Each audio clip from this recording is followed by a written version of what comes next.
Good evening, everyone. It is, sorry for the delay, it is 6:16. We are in the Nashua North Boardroom. It is October 27th, 2025, and I am opening up this Board of Education meeting. Ms. Lampier, can you do the roll call? And then after the prayer, Mr. Claffey made eye contact. Can you do this Pledge of Allegiance for me? Thank you.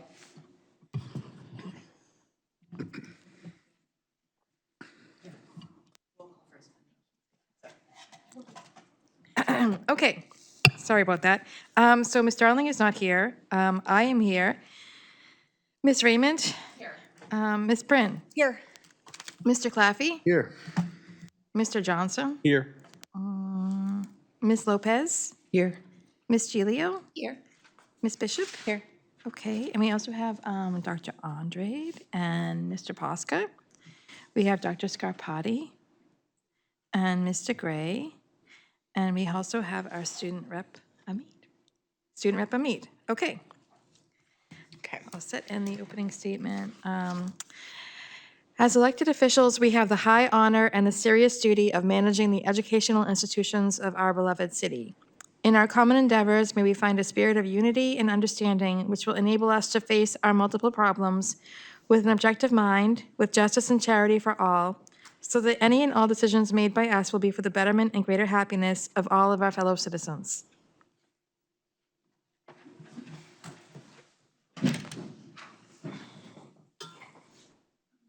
I pledge allegiance To the flag. to the United States of America and to the republic for which it stands, one nation, under God, indivisible, with liberty and justice for all.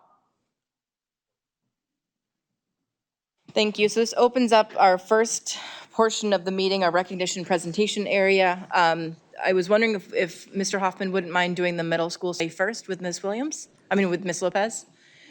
Okay, so we will have you guys come down and do your presentation first, and then I'm sure we're going to have some questions and comments after.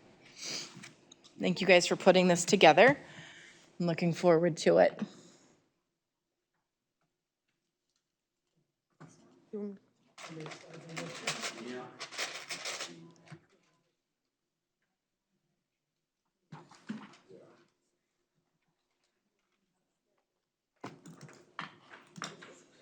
Oh, I can scoot.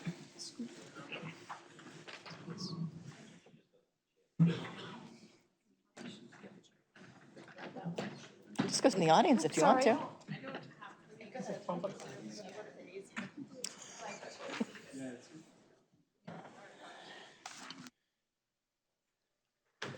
All right, are we all ready? Would you like us to ask questions in the meantime or hold our questions till the end? I have no problem. You can ask me questions, and it's Lopez whenever you want. Okay, thank you. But before we begin, I do have paper copies of the report that we submitted in June. Would anyone like a copy of that?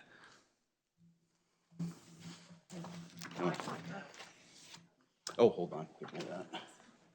Those ones.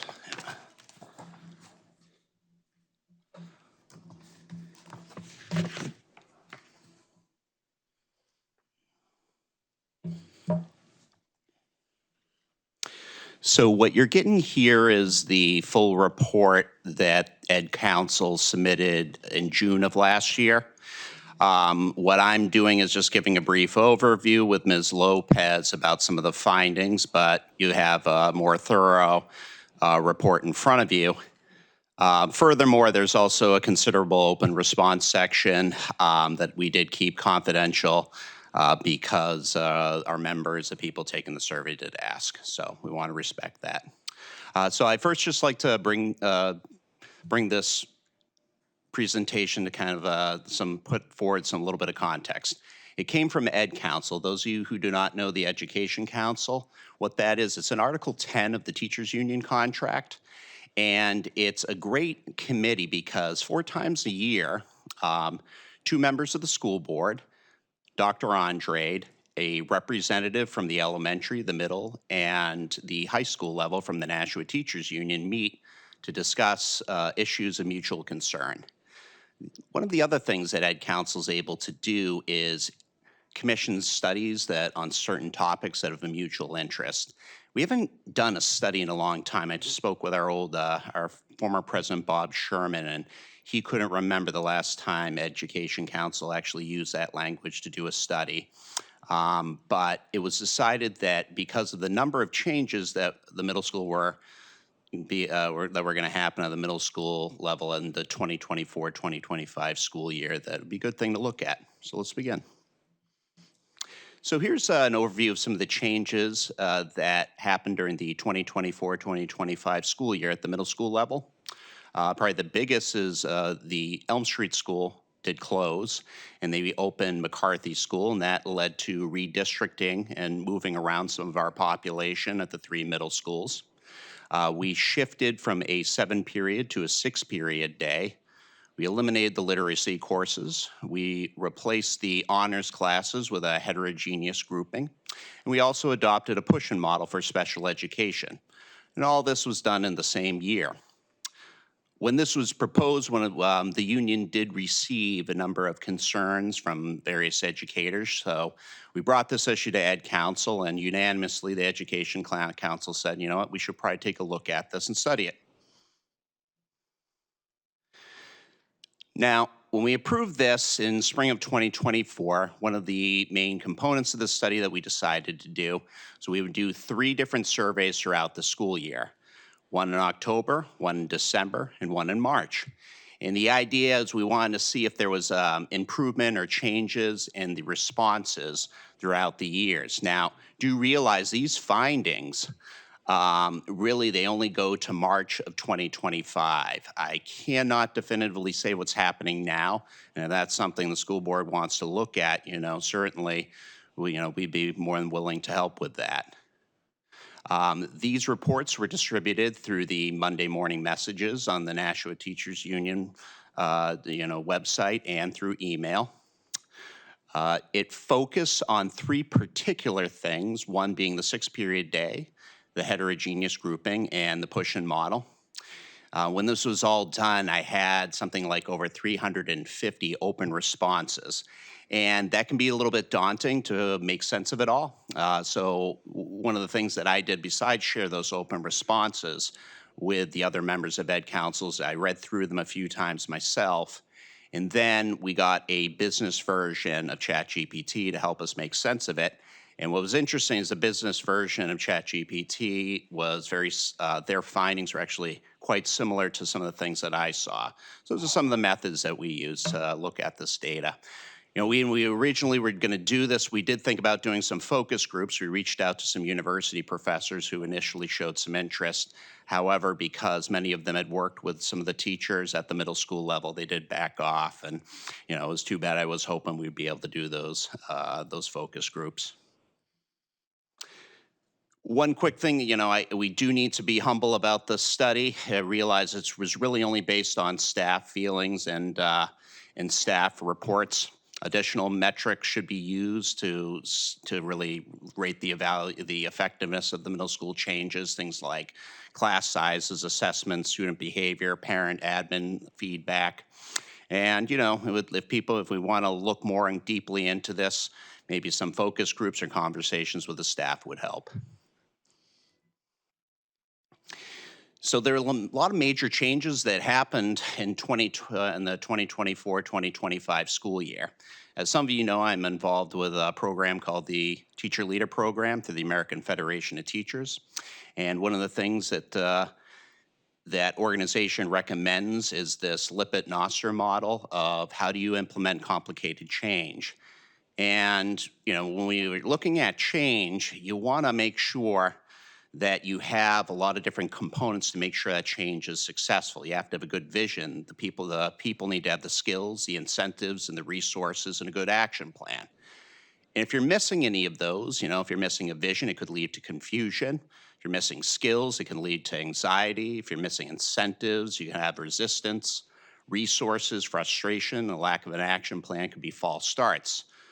So when we look at some of the feedback, might have to think, well, why might have people stated that? Well, did they have the resources? Did they have the skills? Whatever that is. And maybe when we can go back, maybe we can provide some of those things and make these changes even better.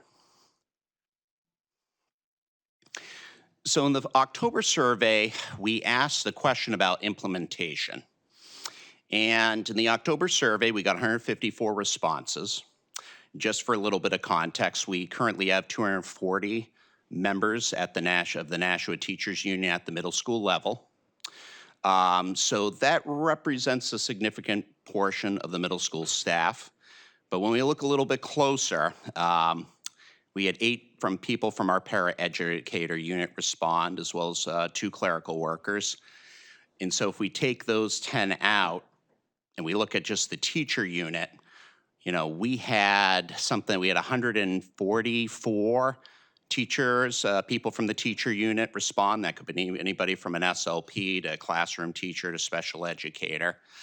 And out of that 144, there's only 193 teachers at those 3 schools. So that's a very high percentage. We got great turnout here on these surveys. When I was reading the October ratings on the implementation, the results were generally poor. People reported a lot of frustration.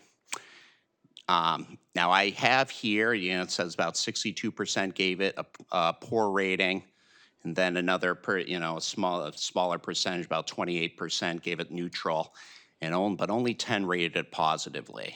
We have to realize, complicated change is very difficult. It can be hard, but I think that there was probably something missing in this implementation. And I'm hoping one of the takeaways from this presentation is that when we do change in the future, we look at that Lippert-Nosser model and see, do we have all the components to make sure this change goes well? Now, this here on the left one, it shows the October survey results for the 6th period day, and on the right shows the December survey results for the 6th period day. In general, they're fairly positive. What I did is, so we gave a Likert scale, rating 1 through 5. 1 and 2 was generally poor, 3 neutral, 4 and 5 were positive.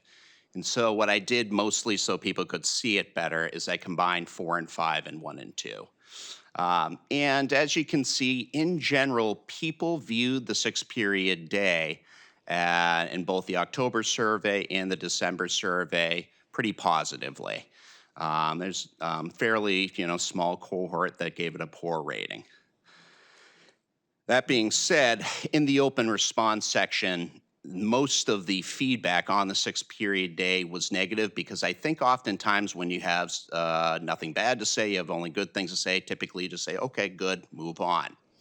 But of those 20 or 30 people who gave the 6th period day sort of a negative rating, a lot of people mentioned that it led to increased class sizes. If you go from 6 to 7 periods, that's just going to be one of the things that's going to happen. Some of the unified arts teachers meant that there were some less choices for students and some conflicts with special ed services. But in general, most of the teachers really appreciate the increased instructional time. And this one, it's a lot of promise. Heterogeneous grouping was a little more mixed. So it trended to be poor, but it wasn't a majority in either survey that gave it a poor rating, but it was the most common response, if that makes sense. So you can see the October and December survey results similar, where the largest cohort gave it a negative rating, but there's also a sizable number of people who did give it a positive rating, and then a number of people gave it sort of neutral. Some of the concerns regarding the heterogeneous grouping, a lot of it was coupled with the push-in model, that when you're pushing in special education students in the same year that you're eliminating honors classes, that level of differentiation was a lot to do in 1 year. And so that was a lot of the concerns with this one. Some people gave this one what I call conditional support, where they said if the class sizes were smaller and they had more training on it, they said, you know what, I could have given this a positive rating. The push-in model for special education did not get as high ratings as the other two. So in the October survey, only 7 people gave the push-in model a positive rating, while 114 gave it a negative rating. And, similarly for the December survey, it really didn't change all that much. I know the middle school committee's meeting again this year, and I would hope that this would be one that they would look at again to see if there are things we might be able to do differently, training we might be able to provide, because the sentiment was overwhelmingly negative. There were concerns from special educators at the time that some of the IEPs were out of compliance. There was unclear roles.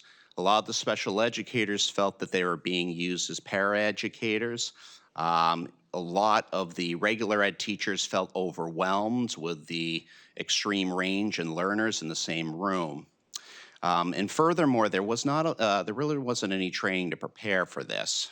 So again, this might be one where we might want to provide some supports for people looking forward. Yes, I'm sorry, Heather. I'm sorry, you need to ask them, right? No, I think Ms. Prin's hand went up like a Yeah, no, second. you're in charge of asking the Oh, questions. I was okay. just about to interrupt you because they were getting Kirsten? animated. Yeah, I'm just curious because as a teacher myself, I know it's different in the elementary level. So for push-in services, what kind of services are they doing in class? Specifically, like, for example, if a student needs speech services, you can't do that in class. From my understanding, if it's like a speech service, that would be still a pull-out service. The in-class supports might be more lower-tiered supports that a paraeducator might be able to provide. However, one thing that was reported is that some of the classrooms had large classes and there were no paras to support that. In other cases, because of the diversity of learners in the room, there were almost too many adults, and became sort of a chaotic environment that was difficult at times for the teacher to manage. Sorry, Heather. Yeah, this may tie in kind of, I know you're talking about special education right now. So would that be for things like reading and writing support that kids need in class? Correct. Okay. And I do know that we have several middle school teachers here who are teaching at the middle school level now. And I do hope that maybe during public comment, some of them could provide some clarity as well of what is actually happening in the classroom.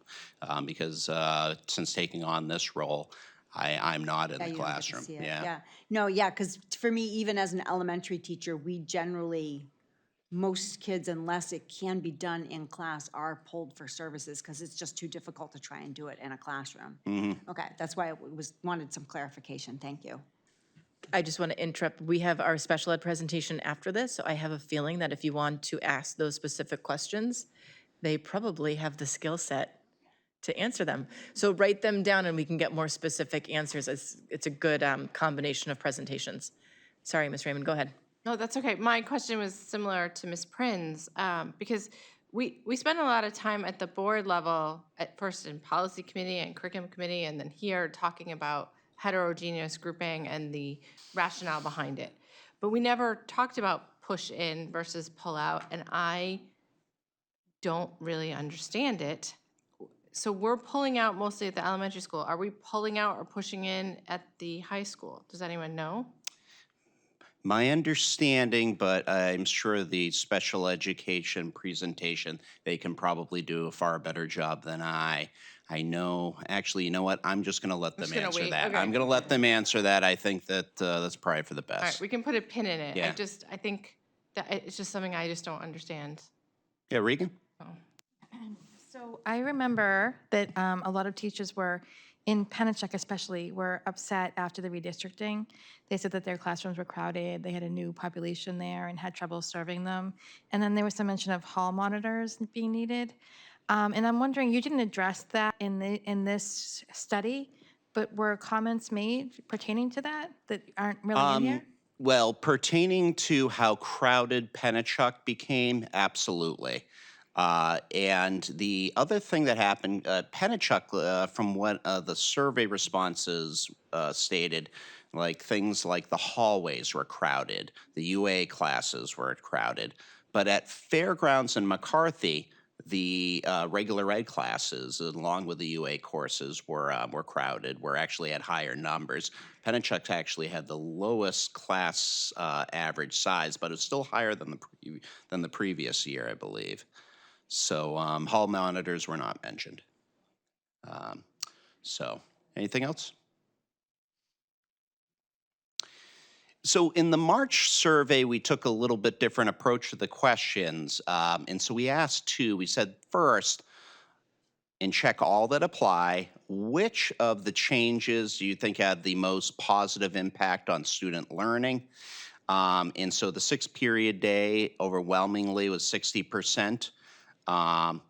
And then followed by a heterogeneous grouping at 27.8%, push and model at 13%. And then there was a group that was 31%. Now, I said write all that, do all that applies, so that's why when you add the percentages up, it's more than 100. So when you look at this group, I think that, it is a little concerning that all the way into March, 30 people didn't give any of them a positive rating. Now, the last question we asked in the March survey said, in your opinion, which middle school change should the district consider dropping? So we did ask it. Only 18 people put the 6-period day. 37 put heterogeneous grouping. 74 put the push and model, and then 13 said keep them all. So you can see there, there are certainly some concerns here. So recommendations. When we're looking at the push and model, I know that the middle school committee is meeting again this year, and I think one of the first things that I would recommend is to look at the changes you made last year. We might need to rethink some of the things we're doing for the push and model, maintaining those manageable caseloads, providing more training on how to do it, defining the roles between the special educator and the regular educator. And we may need to, a lot of people, including special educators, said that we might want to consider restoring some pull-out services where needed. Now, regarding heterogeneous grouping, now, a lot of the regular ed teachers were still uncomfortable doing it, so there might be some room for some training in this area. Reducing class sizes to making sure that this is going to be work as well as possible. And especially with the diversity of learners we have in the same room, keeping those class sizes as low as possible, I think would really be a benefit. At Fairgrounds and McCarthy, at least last year, many of those regular ed classes were in the high 20s. I really think that's too many for what we're asking the regular ed teachers to do here. And then maybe considering some sort of flexible grouping model. Sheikh? As a student, I'd like to comment on the heterogeneous grouping. Personally, I've only taken one unleveled class in my entire educational career, and that was freshman writing in my freshman year, which is a graduation requirement. Personally, with mixed levels, I feel like for me, I was maybe 3 or 4 days, or maybe even a week or two ahead of of other people in that class, right? And I feel like I was kind of being almost stuck in one place and not progressing. So I had all this free time while everyone was trying to catch up, or there was some people who could be behind almost, and they'd have to rush to catch up because they couldn't keep up with everyone else. And that's just my personal outlook. I was thinking maybe have students more advanced students help teach the other students. And this is a thing in my honors classes, in my AP classes, my honors classes. Whenever we need help, we go to each other and we try to learn off of each other. And I feel like that could be something that would help with that. Well, thank you for bringing that up, Sheikh, because many of the respondents expressed some frustration, Maybe it's going back to that Lippert model of not having the skills or the environment to be able to do that, to meet the needs of the highest achieving students, along with some of the students that might not have the same level of skill. And but that was certainly mentioned by a lot of the respondents. Yeah, Kirsten? I guess because this was implemented before I was on the board, what was past practice? I only know elementary school, and you get what you get. So there is no such thing as leveled elementary school. So how would they determine, before this change was made, how did they determine like the upper level, like kids that got honors or whatever? Well, it evolved over time. Since COVID, there had only been 2 levels. There was an honors and kind of a regular level course. And largely from what I can tell, math was the key indicator, but then there was other measures that were used. I know as an 8th grade teacher, for example, there was some extra work you can do for algebra to get into an algebra course. And you would be put into that level honors class. Oftentimes, though, teachers' recommendations from the previous year and academic performance from the previous year would be used. However, even with our 2 levels that we had, the regular and the honors, I do know that there were a lot of teams and other schools that were experimenting with heterogeneous grouping before this took place. Okay. All right. Heather? I mean, I can speak to it because we debated it for years before changing it. As a parent of kids who are in honors, I was actually upset by some of the findings that we were having. So what we learned was that our honors kids were getting grade level instruction. And if you weren't in the honors classes, you were getting less than grade level instruction. They weren't completing the curriculum. And that's not what honors means. And at the Ed Council, which I served on for 4 or 5 years, we consistently heard from high school teachers that kids were coming not prepared for honors or AP work. We continue with this change to let kids take algebra early. But I think that we saw, and even going back 8 to 10 years, I mean, if you go back to 2008, there are articles in the newspaper about the disparity in outcomes for kids because they would get put into honors or not honors track early in 6th grade. And then the kids who didn't get an honors in middle school never made it into honors in high school or AP classes. And then we had not significant, but we had racial disparities where if you look at the racial makeup of our honors classes, by the time you get to 11th grade, they are no longer reflective of our community at large. So for me, heterogeneous grouping was a way to make sure that every student got the entire curriculum while they were in middle school, and then hopefully we can start to do some of that flexible grouping and teasing kids out in 8th grade, because 8th grade is when you can take a language or algebra if you're ready. I don't know if it will work. It's an experiment, but our test scores are not great at the middle school. Well, it would be interesting to look to see if the changes that were made make students more prepared, because Right. speaking to high school teachers, I mean, granted, it is the first year we did this. It may take a little while, but I'm not hearing that the students are more prepared now. It's just, but it'd be something interesting for the district to study. I Mr. agree. Claffey? Well, I actually have to say, on NPR today, they were talking about the high school prevention survey came out, and we're going to talk about that soon too. But they were talking about how if you take algebra in 8th grade, the correlation of getting into a 4-year college is almost 100%. And they have this study going back to the 1970s where consistently, if you introduce kids to algebra earlier, they are tracked differently. But anyway, I just heard it today and had to share it. Ms. Prin? I was just going to make one more comment. It's funny because I'm seeing the shift even on the elementary level.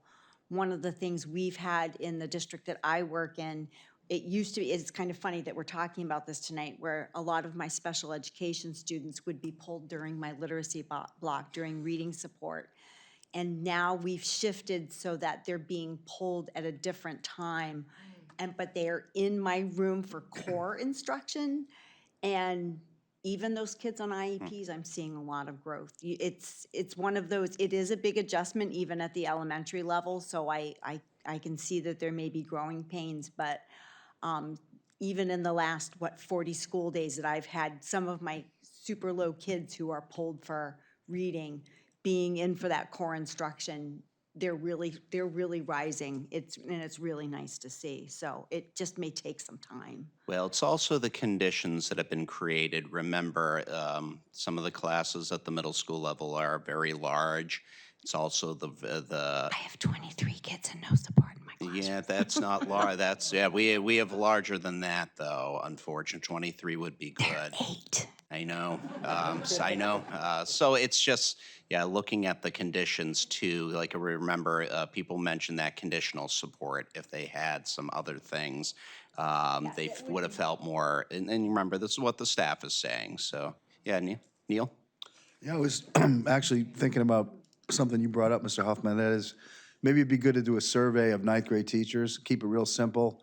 Have you seen improvement, no change, or decline in your freshmen? And just a 5-minute survey, and then maybe look at the results by what level those teachers are teaching, and then do the same thing next year, see if there's a change, because obviously this year I'd be curious to know whether the freshman teachers are seeing a change, but maybe since, I mean, it's homogeneous at the high school, so it is what it is. That's what we're doing at the high school. So I'd be curious to see whether foundation teachers are like, yeah, big improvement, because we would hope that the bar was raised for them, and you would hope that honors students are equally adept at doing their lessons. So Yeah. I'd really like to see a survey on that, and I think teachers would do it if it was short and sweet. Yeah, I agree. I think that would be an excellent thing to look at. Only one more of recommendations. I think one thing that we can take away from this survey is the scope and pace of change. If we're going to do major changes, maybe do fewer of them. And if you're going to do a lot of changes, you really need to make sure you have all the things that are needed, a good action plan, the resources, the skills, the training, the vision to really go with it. Otherwise, it can create some of those things that Nasser and Lippert were talking about, from frustration to anxiety and resistance. And, you know, when we're looking at this skill-based instruction, and I think number 4, and they also had another one about data monitoring. I think we do 4 pretty well. We have the literacy and math interventions, and there was a second one that got cut off here. With just making sure that we're gathering enough data. I think we do gather enough iReady data at fairly regular intervals. I believe they do 3 iReady tests during the school year. So I think the district's pretty good at doing that. So, you know, just basic conclusions here. Staff feedback reveals some concerns about implementation. The 6-period day shows promise. The other initiatives, you know, perhaps the middle school committee can look at them and do some revisions. You know, the educators really, you know, they see collaboration, resources, and time for success. And I think, you know, one of the biggest takeaways is reading the open response is teachers, guidance counselors, SLPs, psychologists. We just want to be successful in our jobs, because we know if we succeed, the students succeed, and the district succeeds. And they're just looking for the resources and the training to really do that. I just want to acknowledge, I want to thank, you know, the Ed Council members who looked at this data all last year with us. I really want to thank all the middle school educators who took time to do this survey. I also want to thank the Board of Education for listening, and the superintendent for collaboration. And that's what I have. And Shawanda, I believe, had a statement she wanted to read. So I just wanted to thank Mr. Hoffman for putting this together, pushing it out through the union. I want to thank the Ed Council members as well for allowing me to learn through working with Gary on this survey, because I'm that's not a council I sit on. So I'm just extra passionate about the teachers. I think that they have, according to the data, which is one of the things that we've asked for 4 recommendations. And as we start to build the test and assessments that go out for this year, I would ask that us as a board, as the administrative staff, take into consideration and implementation of these recommendations, because this is the teacher speaking. We never get to hear from teachers. I take that back. We often get to hear from teachers about one particular subject, but not how they feel about the changes that come from this level to them. So I just want to thank all the middle school teachers for taking the time to fill out this survey 3 different times out of everything else that we asked them to do all year.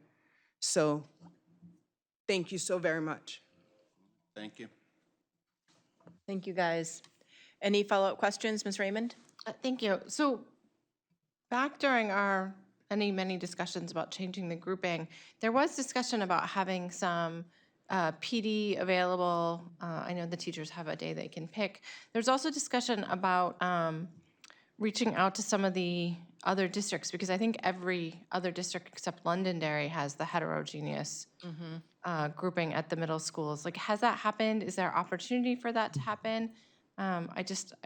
You know, it's a big change for people who've been doing it one way for 20 years to do it a different way. No, absolutely, and we'll get into it during the next presentation, but the middle school focus this year is, especially with special educators, is on collecting data, evidence, and claims, looking at IEP compliance and inclusion. So we have a dedicated PD plan, especially for all special educators.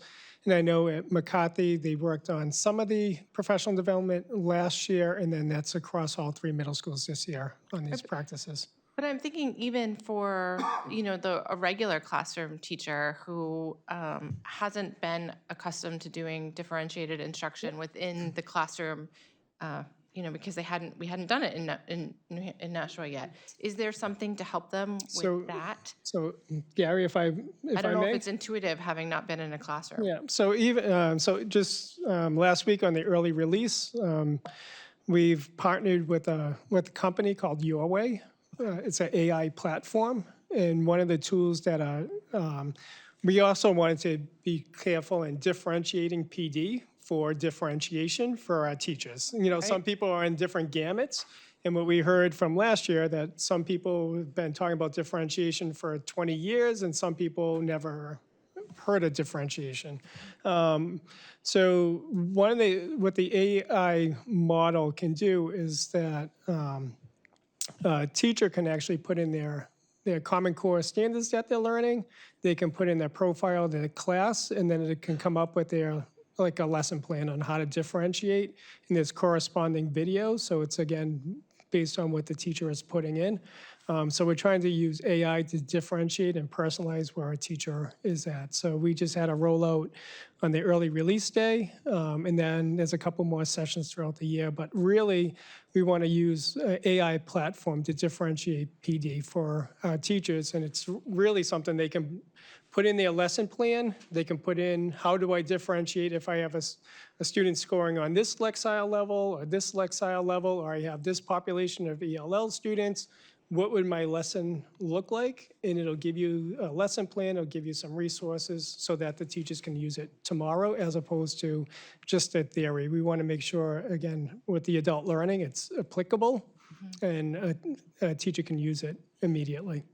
So there is that in place this year. Interesting. Is that just for the middle school teachers or all teachers? So it was rolled out to secondary, and then the elementary teachers will have some professional development early spring, but we concentrated on middle school and high school early on.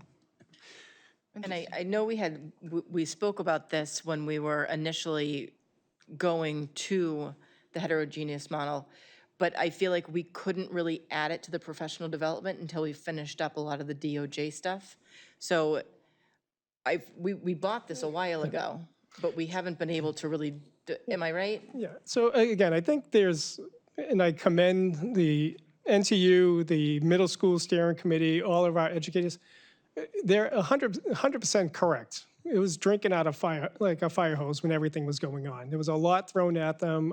I think all the conversations have been professional in nature, constructive, and how do we move forward? So I think we need to continue to engage in the dialogue on how do we support, and also be respectful to what educators need. You know, we've talked about reducing class sizes, you know, a couple of years ago, and again, what happens if you add 3 more teams at the middle school level? What's the cost of that? What's right? And so, and you don't want to say that's a barrier, but that's also reality, right? It's just where do we, if you reduce class size at the elementary, it's essentially 4 teachers, it's a new team.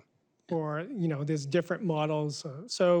I think, again, how do we, now that federal grants have been released, we'll be reconstituting the middle school steering committee so that we can pay our committees for the work that they're doing. So these will be the conversations. But again, I think I want to commend all our middle school educators for persevering through a lot of the changes. It was definitely a lot. And again, I just want to thank them for their dedication to our students.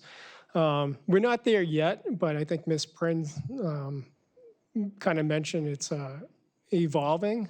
Just with our iReady data, I think the middle school principals came in last year to talk about the end of year iReady data. Not that we want to be Teaching to the test. no, it just not there yet. But we saw actually some of our highest growth in our special educators last year. So it's it just can by be the done, yeah. just by, it's not perfect, but I think when students are in subset or classrooms or lower expectations, but we saw on our iReady data with some of our lowest performing students, we saw some of their highest growth in a year in an imperfect system. So again, I think we just need to commend our educators for working through and differentiating. But we're not there done yet. And I just respond to Heather's question real briefly. I just want to point out on heterogeneous grouping, a lot of people gave that one conditional support. Class sizes mattered to them. Also, a lot of them were looking forward to to training. At the time when we were deciding to make this change, there was professional development promised. Unfortunately, it didn't happen.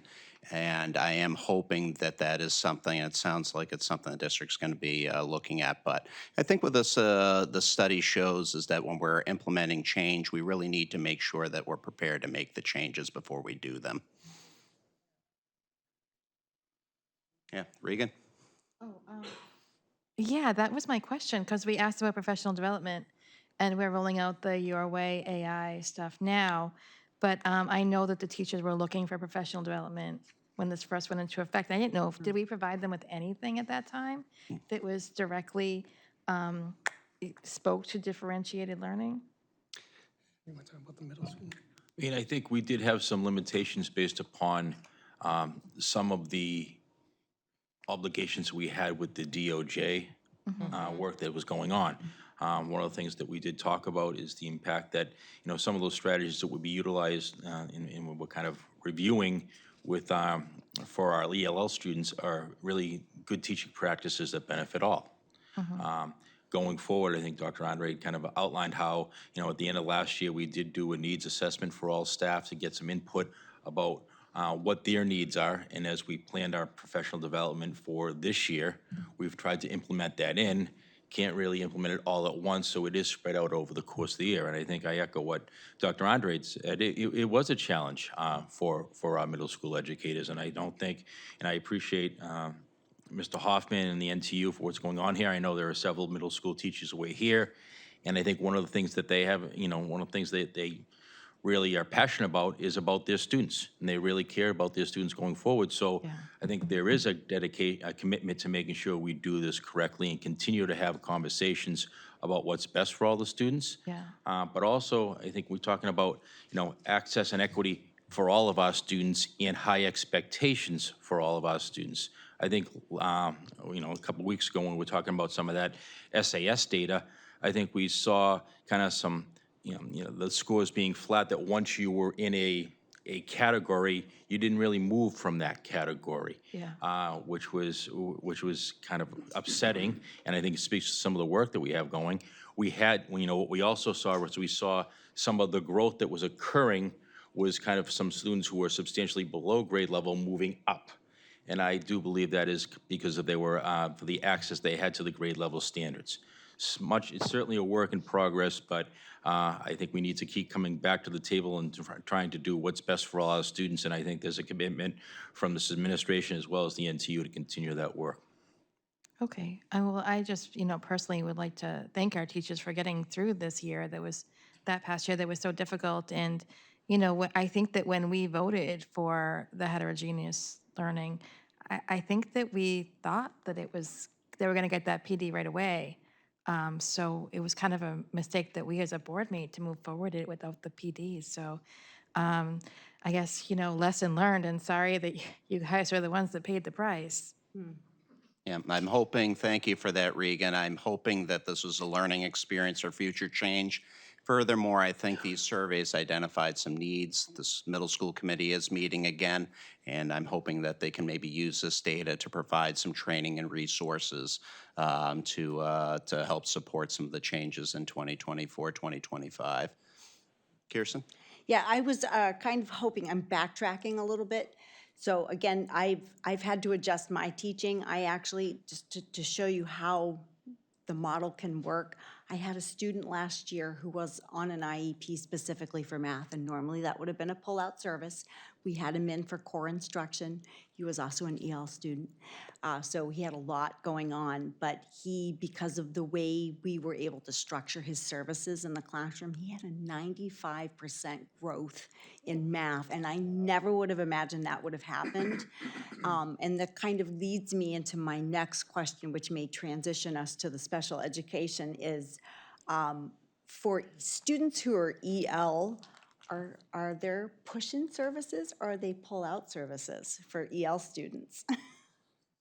Because it's kind of related to the special education, because what happens if you have a student on an IEP who is also an EL? So I'm curious about that. Yeah, so as we learned through the DOJ, that ELL students need units. So it depends on if a student's a newcomer, a level 4, so they need units. And so mostly those units are pull-out, unless there's a dual certified teacher, which would be a whole different conversation. But ELL right now is a pull-out because of the way that the regulations are written, so we have to marry what units are. And then we are, even with the DOJ settlement coming in, it is hard to find ELL services, especially for our students who are intensive needs, right? So ELL and intensive needs, like there is not enough minutes in the school day to actually provide those services. So our ELL department and special education department is working hard on providing those services. Yeah, it would be nice at some point to have a conversation about that too, again, just to kind of refresh. And I hope that leads us into special education. I think we're ready for it. Yeah, I think that's a perfect segue. So thank you, Mr. Hoffman, for presenting and Ms. Lopez for supporting. And I will call down our special ed team to bring their presentation together. Thank you very much. Thank you.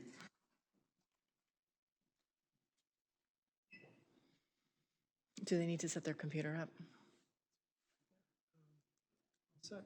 Okay. I just they're both coming up with theirs.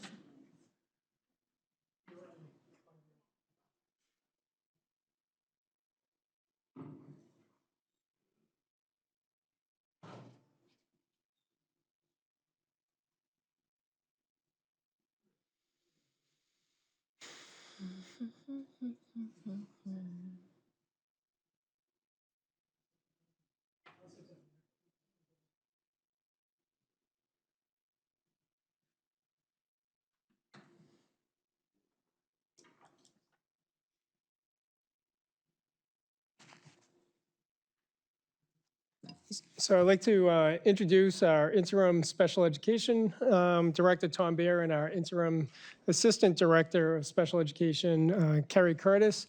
Tonight's presentation stems from, there was a state complaint that came in on last year, and we had a finding come in. So we'll walk through a little bit of the background of where the complaint came from, a little history on there, and then their recommendations that were made at that time and our responses to those recommendations. And then the last part of the presentation, we'll talk about what we were alluding to is what's our professional development plan going forward. So I'll hand it over to Kerry and Tom, and I'll interject where need be. Whenever, yeah. Hi, everyone. Thank you for inviting us tonight. Appreciate this opportunity. So the main focus as we're going through has to do with a systemic complaint that this district received last year. And so we'll try and move through that pretty quickly because I know there were a lot of adjacent questions that may or may not be related to this. So I'm just going to set just a little context, which I know the board is already well aware of, but for our listening public, monitoring and compliance is something that states have to do. So in order to receive the federal funding for special education, that money flows through states. A requirement of that is that states have monitoring and compliance mechanisms in place. So it is the normal run of things that school districts get monitored, and when there are issues, that those are elevated. State Complaint 2519S, the shorthand here is it happened during school year 25, last school year. The 19 relates to the fact that it is the 19th complaint that the state received of all the complaints that the state receives over the course of a year. S is appended there because this is a systemic complaint.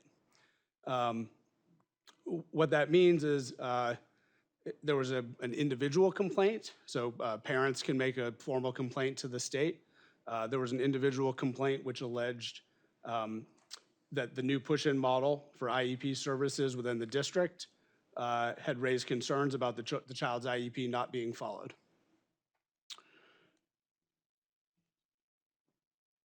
I'm just slow, sorry.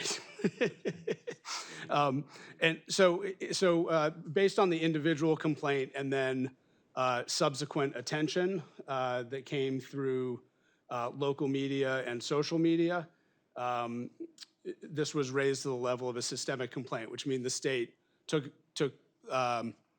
its authority to do a random sampling of IEPs for our district, looking at this particular problem of location of services. You can see at the bottom here, this shows what the Department of Education's methodology was. So they did a random sampling of 12 IEPs, 12 students. That included 2 preschool students, 4 elementary school students, 4 middle school, and 2 high school students. Thank you. So there were 2 allegations in the state systemic complaint. Allegation number 1 is that the district failed to comply with special education state laws, which provide that the local education agency, that means the school district, shall provide special education related services, supplementary aids and services, accommodations, and modifications to a child with a disability in accordance with the child's IEP. That was substantiated. If you haven't noticed, that's all of special education right there. So it's important to disentangle the fact, and this was noted particularly in the state's report, The state is not alleging that the district does not do special education at all or is not attempting to do it correctly. It is that when it came time to look at documentation, there was not evidence in each of the cases that all of the parts of the law had been followed there and that they were documented. If I can add in, as Mr. Hoffman alluded, and the results of the survey from last year showed this was at the same time that we were closing down Elm Street, opening up the McCarthy Middle School, going into the pull-out push-in service. So there was there on the district side, on the LEA side, there were not 100% of the affected or impacted IEPs were modified or amended at that point in time to reflect the new educational setting or the environment where the services would be happening. So at that point in time, because that's in good deal why that was substantiated, is that the IEP, let's say that at one point in time it had said that it was going to be within a special ed setting, and now it's happening within the push-in, which would be the general ed setting. That IEP was never gone in, and there was no IEP meeting to happen to notify the family and give them the opportunity to sign off on that. So that is a lot of the reason behind this substantiation. Can I ask a question in the middle, or do you want me to wait? How would you like to do that? Oh, fire away. Fire away, yeah. Okay. Please So- don't fire. No firing. So special education law is complex. And I've been to IEP meetings, and IEP meetings it's a lot. It's a lot. So my question is about changes to the IEP, the actual document, right? So what is the legal requirement, and you're probably going to get it there, for parents to agree to the IEP before a change is made? So in this particular case, if the district decided that they were going to make push-in at the middle school, is the state saying that the district should have scheduled an IEP meeting with every single student that affected and gotten their parent to sign a new IEP before it was implemented? So we wouldn't have been signing a new IEP, we would have been amending. So we would have been amending the placement and where the services were But it would have happening. required the meeting Correct. with all And- the people around the table.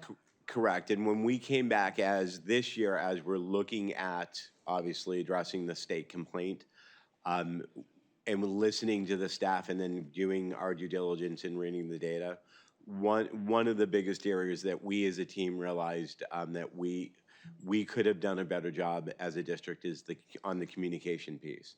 There was some miscommunication or confusion of who was communicating that change, and the necessity of having those meetings. At some point, some teachers thought it was coming from the district level, and at other points, the district thought it was pushed down to the school level. So as a district, it definitely needed to be worked out better on a communication side. Do we have any idea of the number of students whose IEPs needed the update? Not off the top of my head. So, yeah, I I'm mean, just that's- curious, like, is that's- this months of meetings, So right? the simple answer, right, for this, so this happened a year ago. Right? So in theory, every IEP should have met last year. It Oh, should be, okay. right? It should be So- every year? So it's a yearly, right? And so when this came in, think of all the middle school students that were changing. So that would have been a lot of IEP meetings at the beginning of the year. Right. So that's one aspect that, again, we were having conversations of when the IEP meeting comes up, we'll review the services and where that location is going to be. Or the first 2 months of school was just going to be nothing but IEP meetings. Got it. So a year later, all the placements should be correct. The other aspect of it, again, is they only pulled 12 students. So only 4 were at the middle school. Right. So again, as a district complaint, they also looked at what was the placement for our elementary students and our high school. So again, I think in a year later, and we'll get to this, so our compliance document. We had to submit evidence by October 1st that we complied with their recommendations, and we met that. And we'll get into it as our responses, but we met the October 1 deadline, except for one area that we got an extension, and that's rewriting our handbook. So we'll get into that, but really, some of it is the documentation of services, and we'll see in the corrective action that the notation of, are we documenting what we are saying it's in the IEP, and then some of it was also professional development for our special educators, but also some professional development for our parents. And so that'll come up in the recommendations as well, and next steps. And Ms. Raymond, I'll give you an example. When a student is transitioning from the middle school to the high school, there's an expected course of study. When the schedules actually get populated and that doesn't match, then those are IEP meetings that are happening at the high school level with the parents to make sure that the services are in alignment with the schedule that they're receiving. So that is a normal practice of an ordinary course of business. It was just missed at that one little piece. Okay, thank you. And then for allegation number 2, that we failed to provide the provision that each public agency must ensure placement decisions are made in conformity with the least restrictive environment provisions based on the child's IEP with considerations to any potential harmful effect on the child or the quality of the services needed. This was only partially substantiated. And we've kind of talked about this in just some of the response is, in some instances and not all instances, the change from the pull-out to push-in model was not effectively or 100% communicated. So that's why that was partially substantiated. Yeah, I would just add as well, part of the nitpicky work of the department, which they have to do, is to look at the IEP form itself. Placement and least restrictive environment are broadly addressed in the law. The way that it looks and the way that it's framed in New Hampshire's IEP template is very specific, and so that level of scrutiny gets down to on the services page, for example, it will indicate what is the location of services. That's where we would know whether something's push in or pull out. Again, a lot of that has to do with the specifics of the New Hampshire IEP itself, whereas the law is fairly broad on that topic.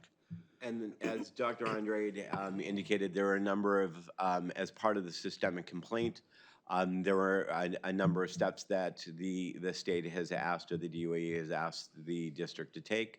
Those are known as the corrective action. So we're going to start walking through what the corrective action was and where we are as a district at this point. Yes, Ms. Lampier.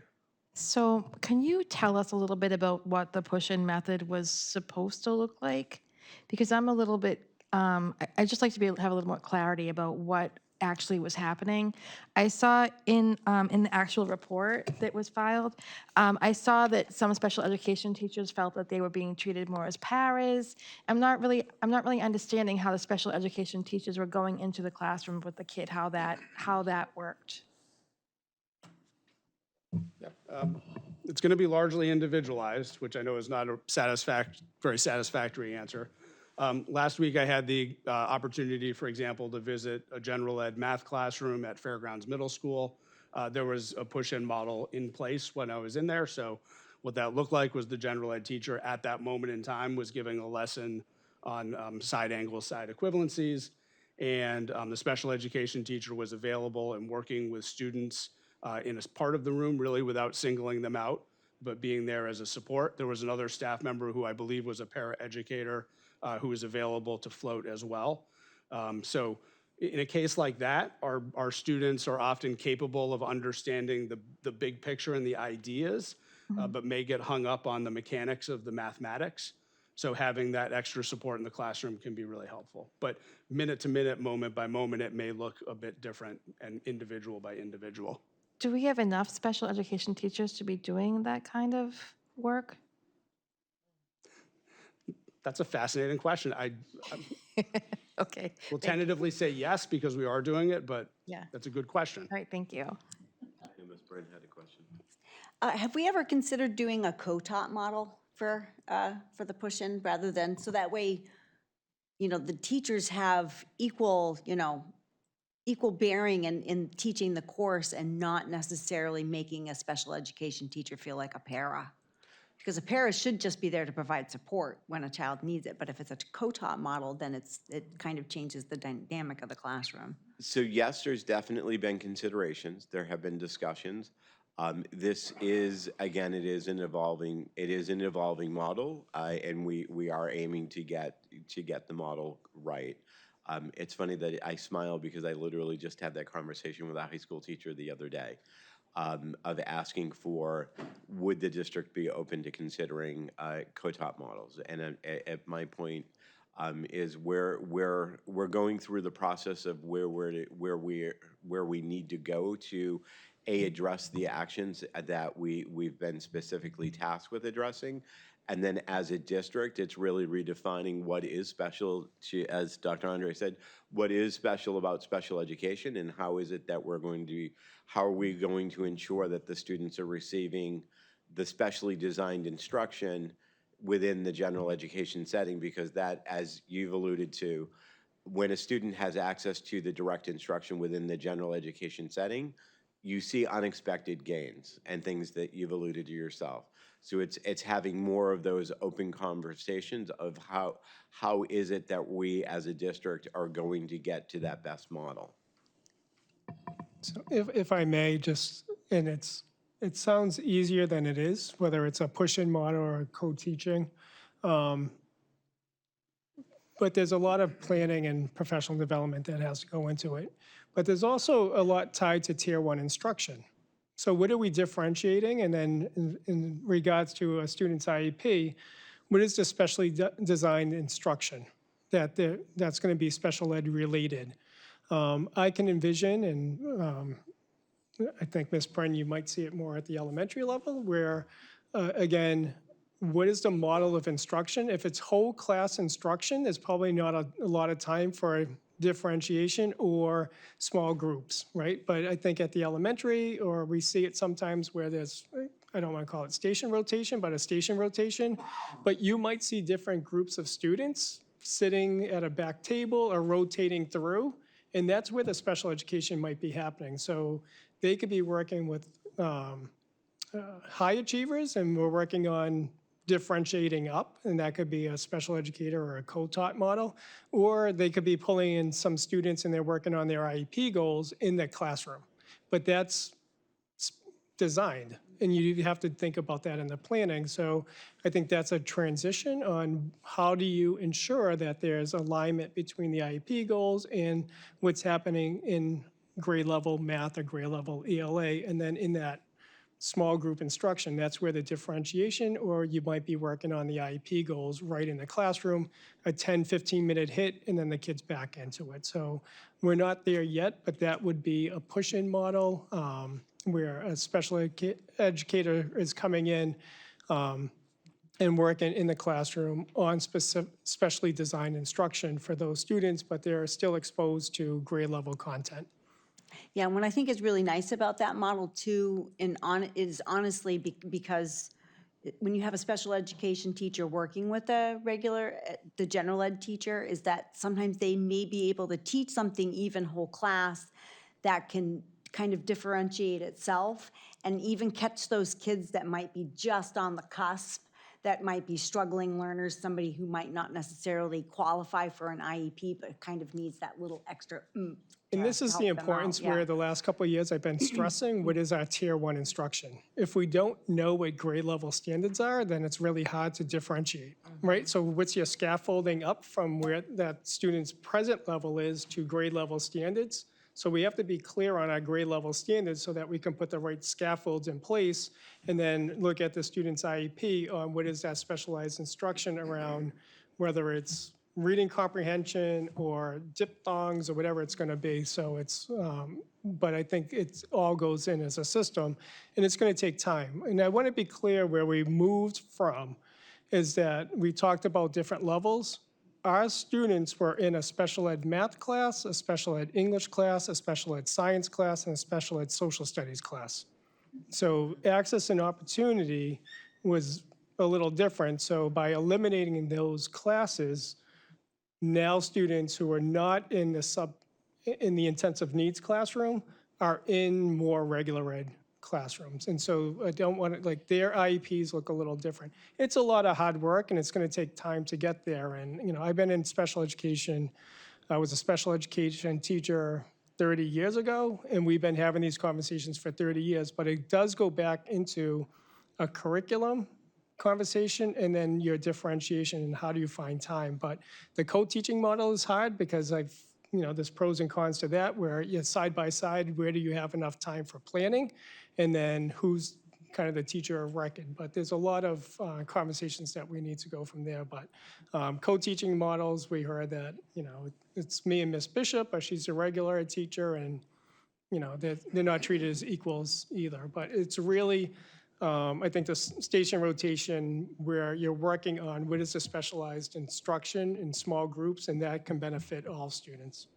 So I don't know if I answered your question, but we can go through some of the recommendations too. So. Yes, Yeah. I have a question. question answered. I have a question. So, as we look this and we're making the corrective actions, do we have a plan on when these will come into the district? Because a lot of, I'll let that be the question first, and then I have a little bit of a follow-up. So we have a professional development plan for this year that started in September, and we'll get through, as they talk about the corrective actions, we submitted a professional development plan to the Department of Education, what they accepted on us moving forward, and we'll get to that. So all these about developing a plan, we have submitted a plan to the Department of Education, which they have accepted. And I believe over the summer or in September, I sent you their first PowerPoint of our professional development that was offered to all of our special education teachers. So you have that back in September in your notes. Thank you. Yeah, so just, thank you, appreciate that. Do you mind going back one? Yeah. Ms. Lopez, I just want to make sure that you were done with your question. So that wasn't my question at all. My question wasn't, I wanted to know not when the teachers are going to get the professional training. I wanted to know, you just mentioned a whole lot of stuff that you envisioned. And I wanted to know when you were seeing those things envisioned in the district. Like when for 11 years they worked on these things that they carried out that caused this, I wanted to know why we didn't envisioned as we were assured that these things were going to work properly and be in place, as was previously stated earlier in the day, that they would have the training, but they didn't get it because of this DOJ thing.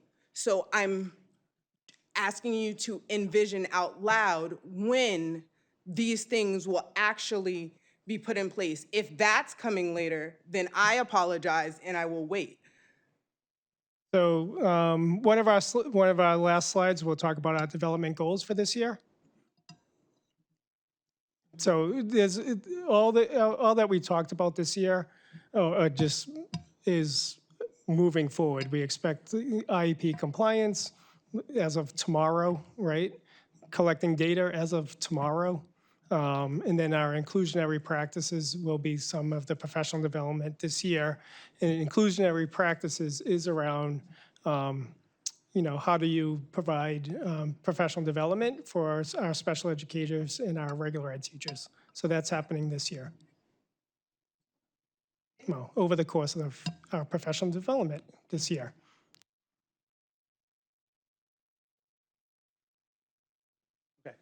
So I'll pick up, I'm going to move fairly quickly through the corrective action requirements and the corresponding steps that we have taken or that we have committed to taking. And that may answer some of the questions so far, and we'll let you know after that point if there are more questions or if we haven't addressed everything. So in all, I believe there are eight or nine corrective action items in the corrective action plan for this state complaint. The first of which is develop a plan documenting how Nashua School District will train their staff to ensure they are accurately reflecting student placement within the IEP. To pick up on both Mr. Posca and Dr. Andrade, the how has a lot to do with the fact that Nashua has a comprehensive PD plan this year. So special education has a valued spot within that, and we have appreciated the opportunity to be a part of a larger comprehensive plan for how we're developing our staff. The specifics on student placement, again, have to do with compliance training related to the IEP document itself. So you're going to hear this in subsequent slides as well, but the training which took place a full day for staff on September 9th addressed a variety of special education practice and legal and compliance questions. That presentation was submitted to the department for their review in September, and provisionally they've accepted that as evidence. Thank you, too. Yeah, thank you. Okay, item number 2, Nashua will provide training to staff on parental decision-making. This training may be created internally, or the district may reach out to the Bureau for support. The district will develop a policy for determining placement for students based on their district-wide inclusive model. Documentation due by October 1. So again, the training on September 9th focused very heavily on the rights and process for IEP team meetings and for parents. I'm just going to highlight the fact, and Mr. Curtis deserves a lot of credit here for moving our district in the right direction on this.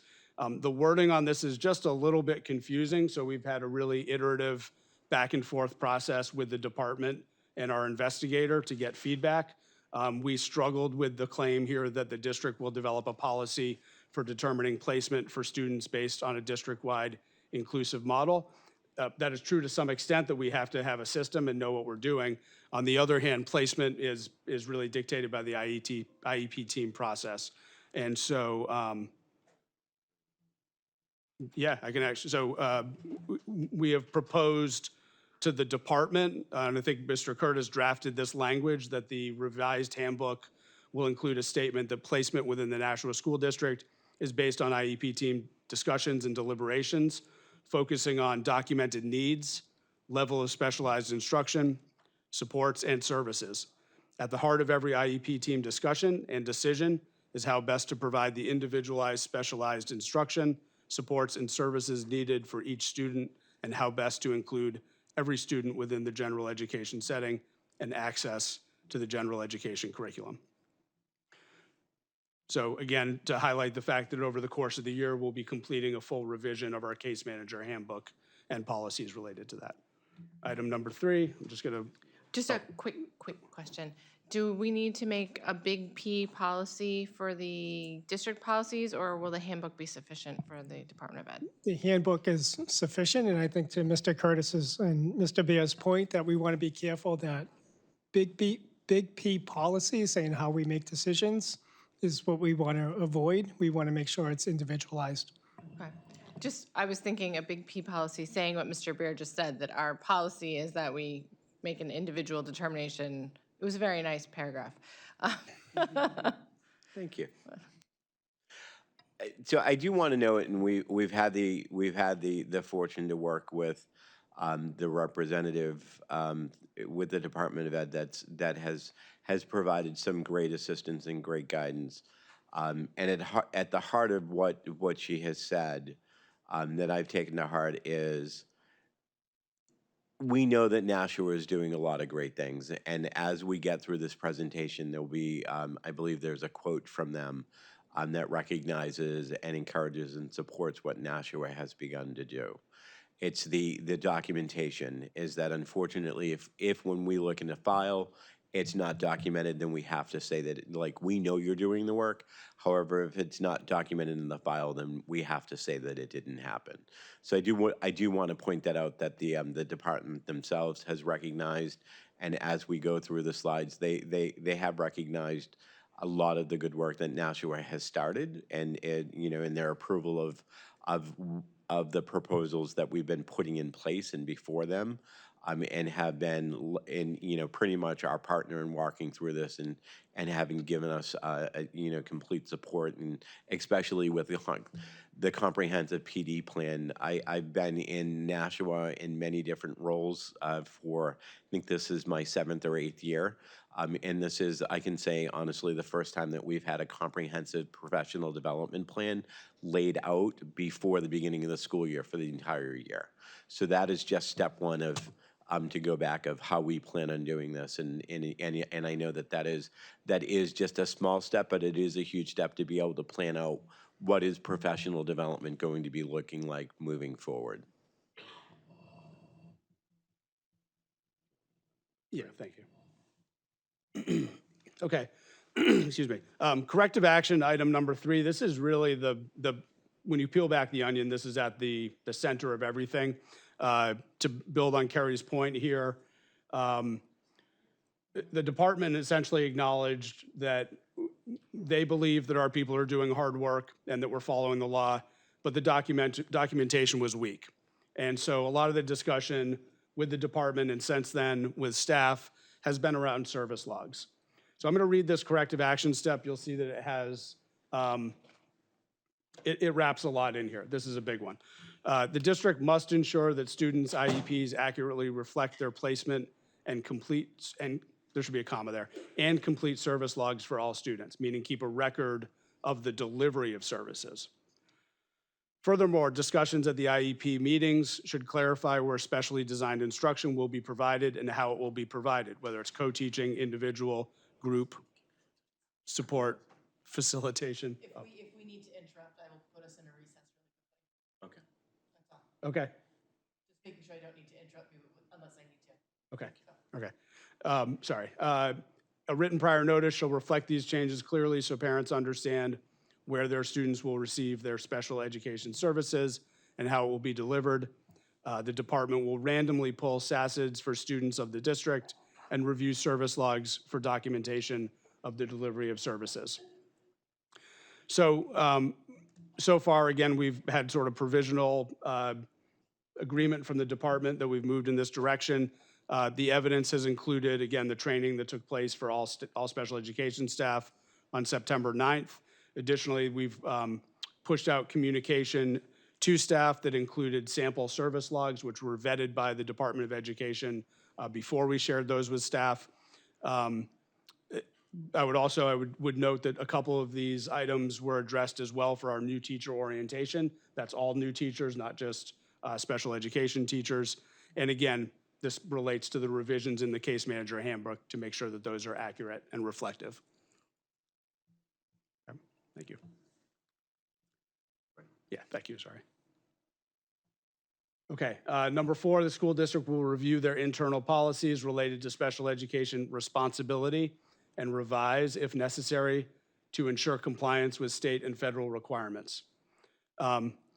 This again started with our own team beginning a revision of the case manager handbook and other guidance for staff through our partnership in training with our partners, SCTS. They're also assisting us. This is, as Dr. Andre noted, this actually is one of the corrective actions where we have an extension because revising the policy manual is a lot of work, and so we have until May 1st to complete evidence on that. Don't worry. There's just some background stuff we're dealing with, but Okay. don't worry. okay. We're on it. I don't, Okay. Mr. Claffey? We just smell burning leaves. Yeah. was it We're just leaves? making sure it's not in the building and that we have to like leave. I honestly thought it was my ancient computer. gonna Like, I was oh. like, We thought you were burning documents again. So we were like, what's going on over there? but I'm definitely smelling it, and it's not We are going too, away. and Mr. Pasca went to go just run out and check it and make sure that we weren't in any danger. I think we're just in the midst of fall. And as cleanup somebody season. who's suffered from COVID and never got their sense of smell back, thank you. Oh, so you really, everyone else knew. Okay, I get it, sorry. But thank you guys for pushing through, we appreciate it. This is also very important, but if, you know, Well, if we're there's on personal fire, that's safety, a big deal. right. And my eye's just twitching, so that's why I keep going like this, so don't mind me. Yeah, and I just, for time, I think we can kind of go through the kind of next kind of corrective actions. It really gets into some of the documentation, and we've been having conversations with our special educators and building principals on really the need for better documentation. So just at a high level, if you want to kind of read through corrective action 5 through 8, and just where we're kind of going, but we'll see a theme on document, document, document moving forward. Can I ask a question?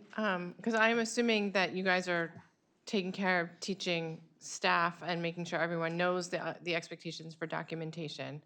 But my question was about number 7, about the plans for parent information sessions, because I feel like that's kind of what prompted this whole review was a lack of effective communication with parents. So I'll let Mr. Beer and Mr. Curtis talk to it, but part of, again, this is a recommendation, but we will be starting a special education advisory group where we can put out for parents. It's in other states, it's called a CLAC. It's not required in New Hampshire, but we think it's important enough to start it in our district. And it's really an advisory group, and how do we push out information and provide the right professional development. And while parents get procedural safeguards, and I'm sure some parents get enough procedural safeguards year after year that they can wallpaper rooms with it, but it is a pretty complex legal document, and it is also really intimidating as a parent or a guardian to walk into a room and there's 12 educators around the table talking at you. So we will be starting an advisory group so we can have some better informational sessions. Ms. Brin? I have no idea if this would be beneficial. This is something I've thought about as a parent and a teacher. I don't know if this is something we could talk about at curriculum.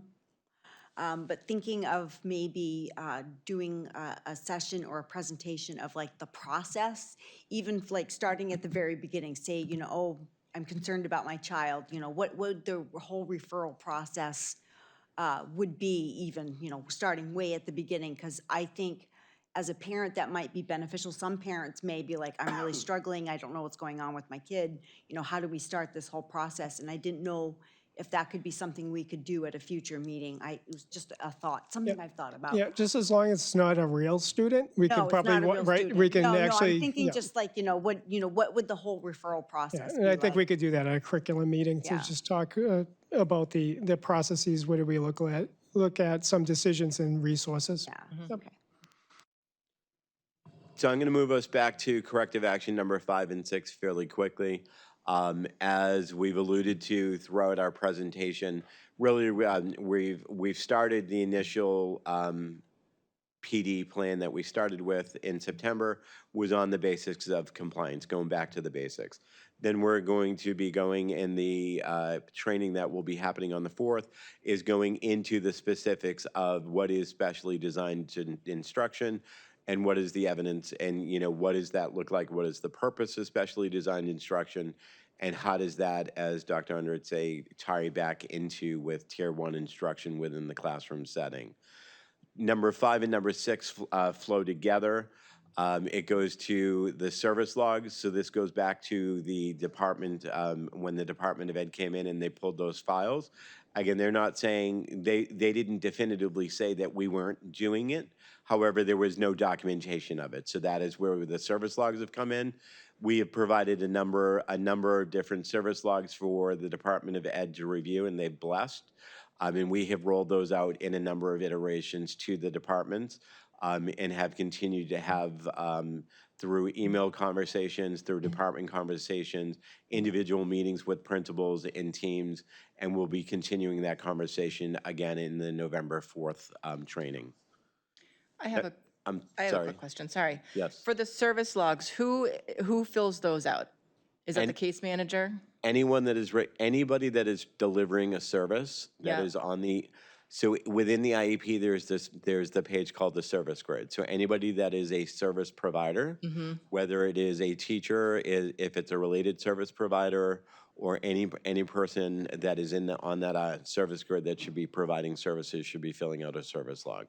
So my next question, which is the real question, is are we giving these professionals enough time during the day to complete those logs? So that is going to be something that I know we specifically have as a question for Yep. the November 4th training.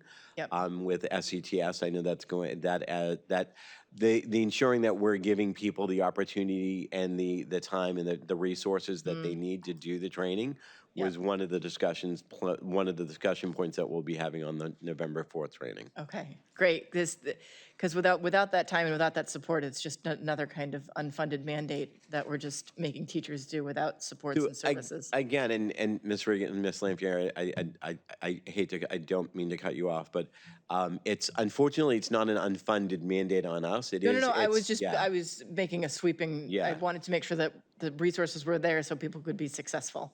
Got it. Ms. Lampier? I was just wondering if our contract service providers also fill these out, and they have the time and they do it as they go along. So most of the contract service providers are going to be, again, without divulging any information that would be privileged, would be filling out this information in another alternate format that would be made available anyway, such as through a Medicaid service log. Okay. So there 90% of it we're already doing. It's just that 10% that we need to correct. and Okay, that we need to I was document. concerned about it, because not only do we not have a record of what services the students were receiving, but we also didn't have a record for Medicaid to get reimbursed, so. So Medicaid, we're fine. So we do have again, the related service providers have consistently been providing their logs.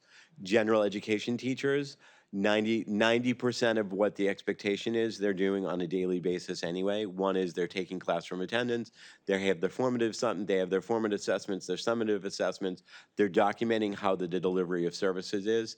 So 90% of what it is that we're doing, we've got covered. It's that 10, as I mentioned, that's that 10%, which really is has come about from the push and pull out model and how we're documenting that we're delivering the services.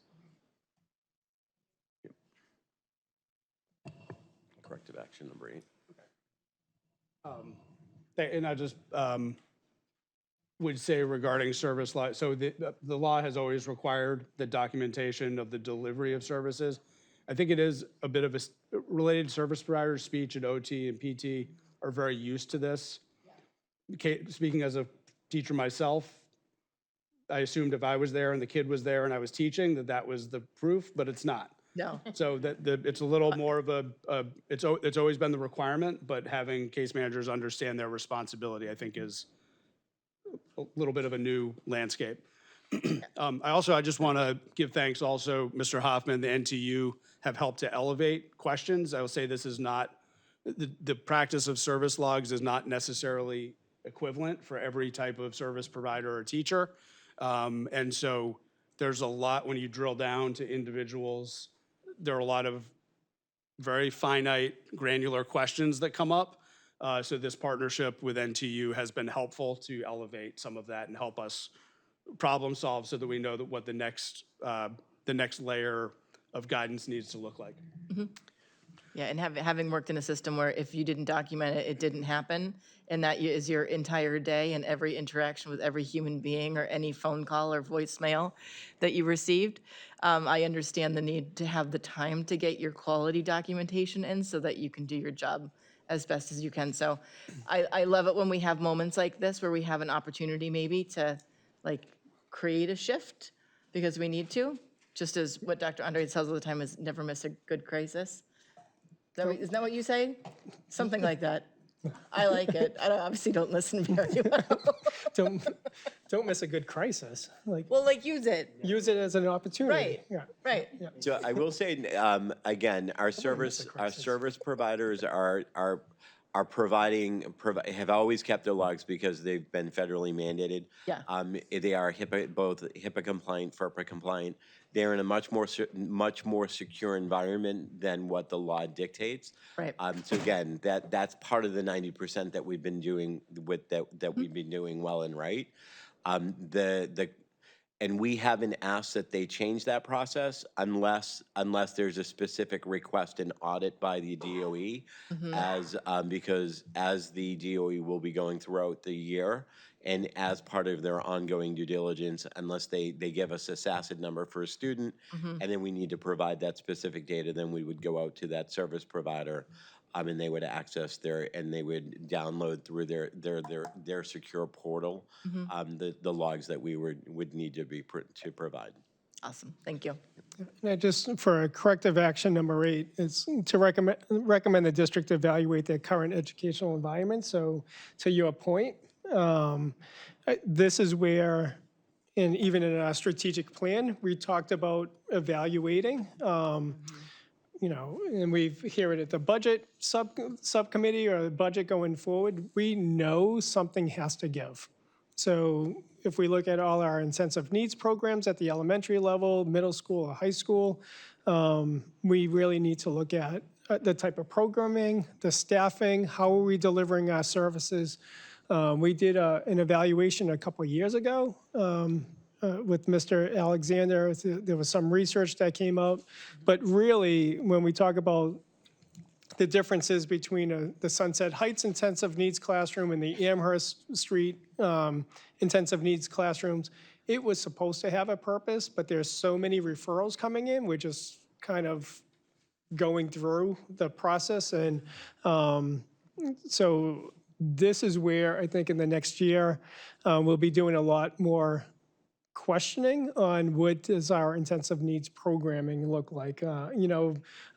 Regan's already looking at me. Like, there's a lot of questions we need to ask. And I think these are courageous conversations because we cannot keep replicating what we've been doing over years and expecting the outcomes are going to change. Just adding more paraeducators or contract services and saying we're in compliance with the IEP may or may not be helpful.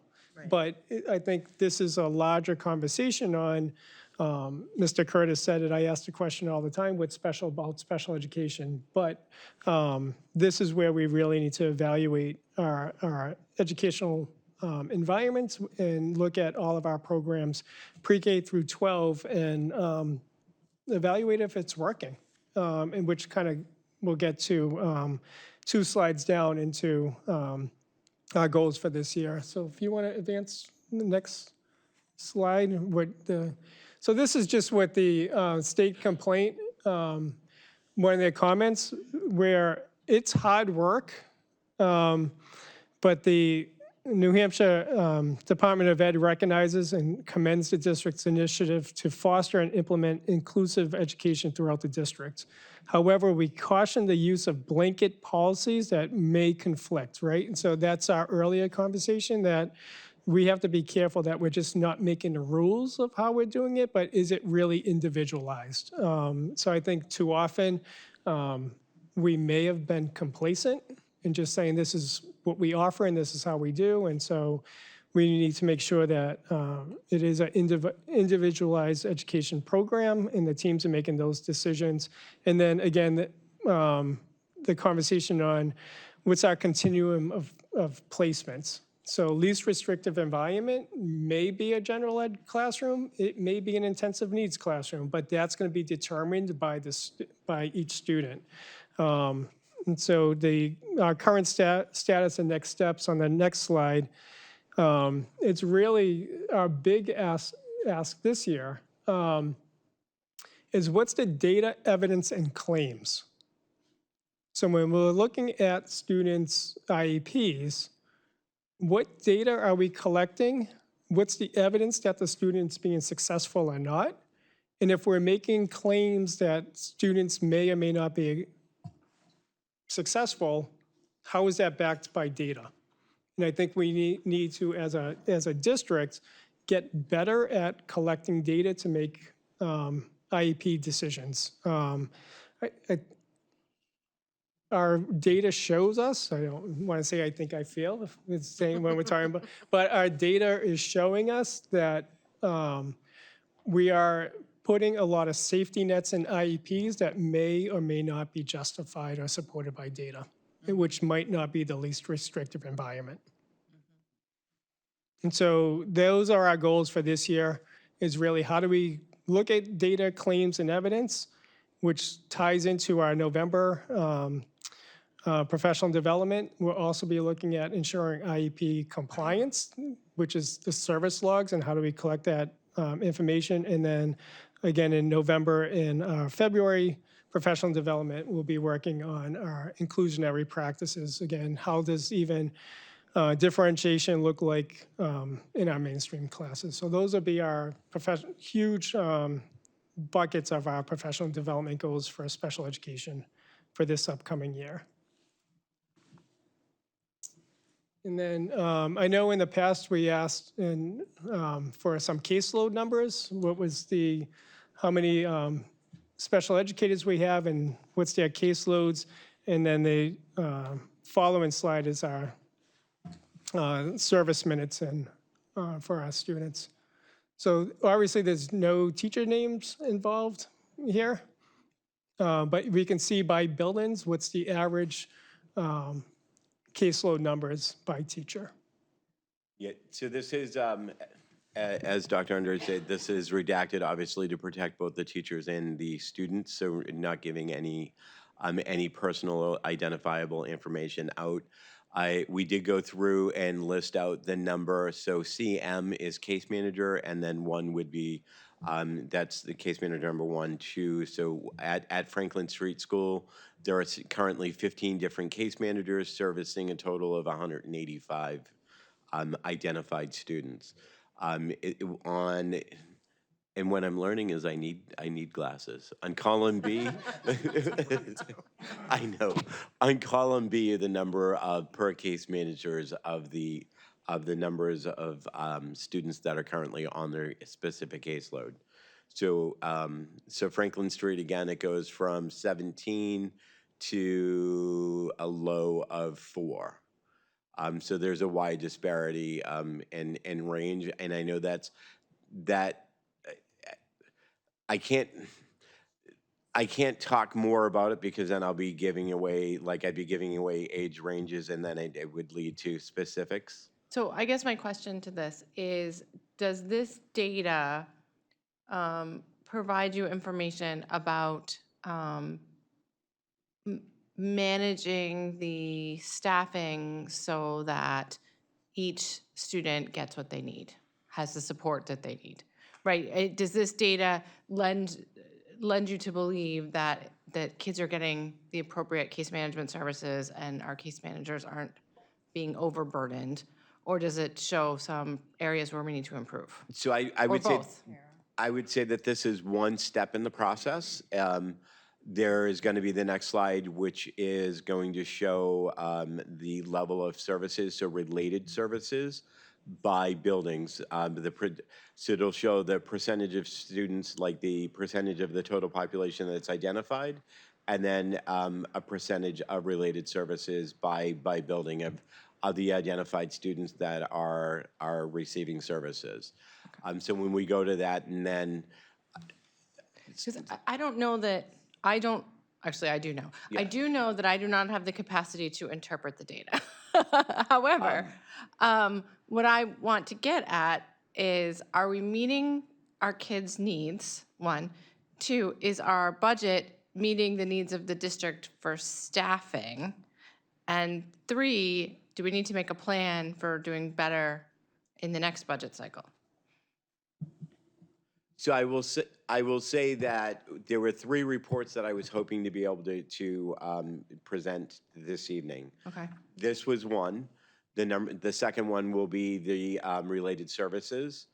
The third one was going to be the number of specialized, what they call specialized services within by building. Unfortunately, the data download on that one was corrupted. And I didn't realize that the data wasn't. I didn't realize that there wasn't fidelity in the data and too late in order to make a correction. So I pulled that off because I wanted to make sure that the information that I'm presenting is correct. Sorry, it's bedtime. Okay.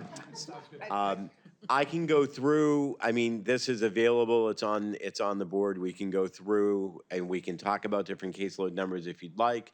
If not, I can go over to the next slide, which would be the related services.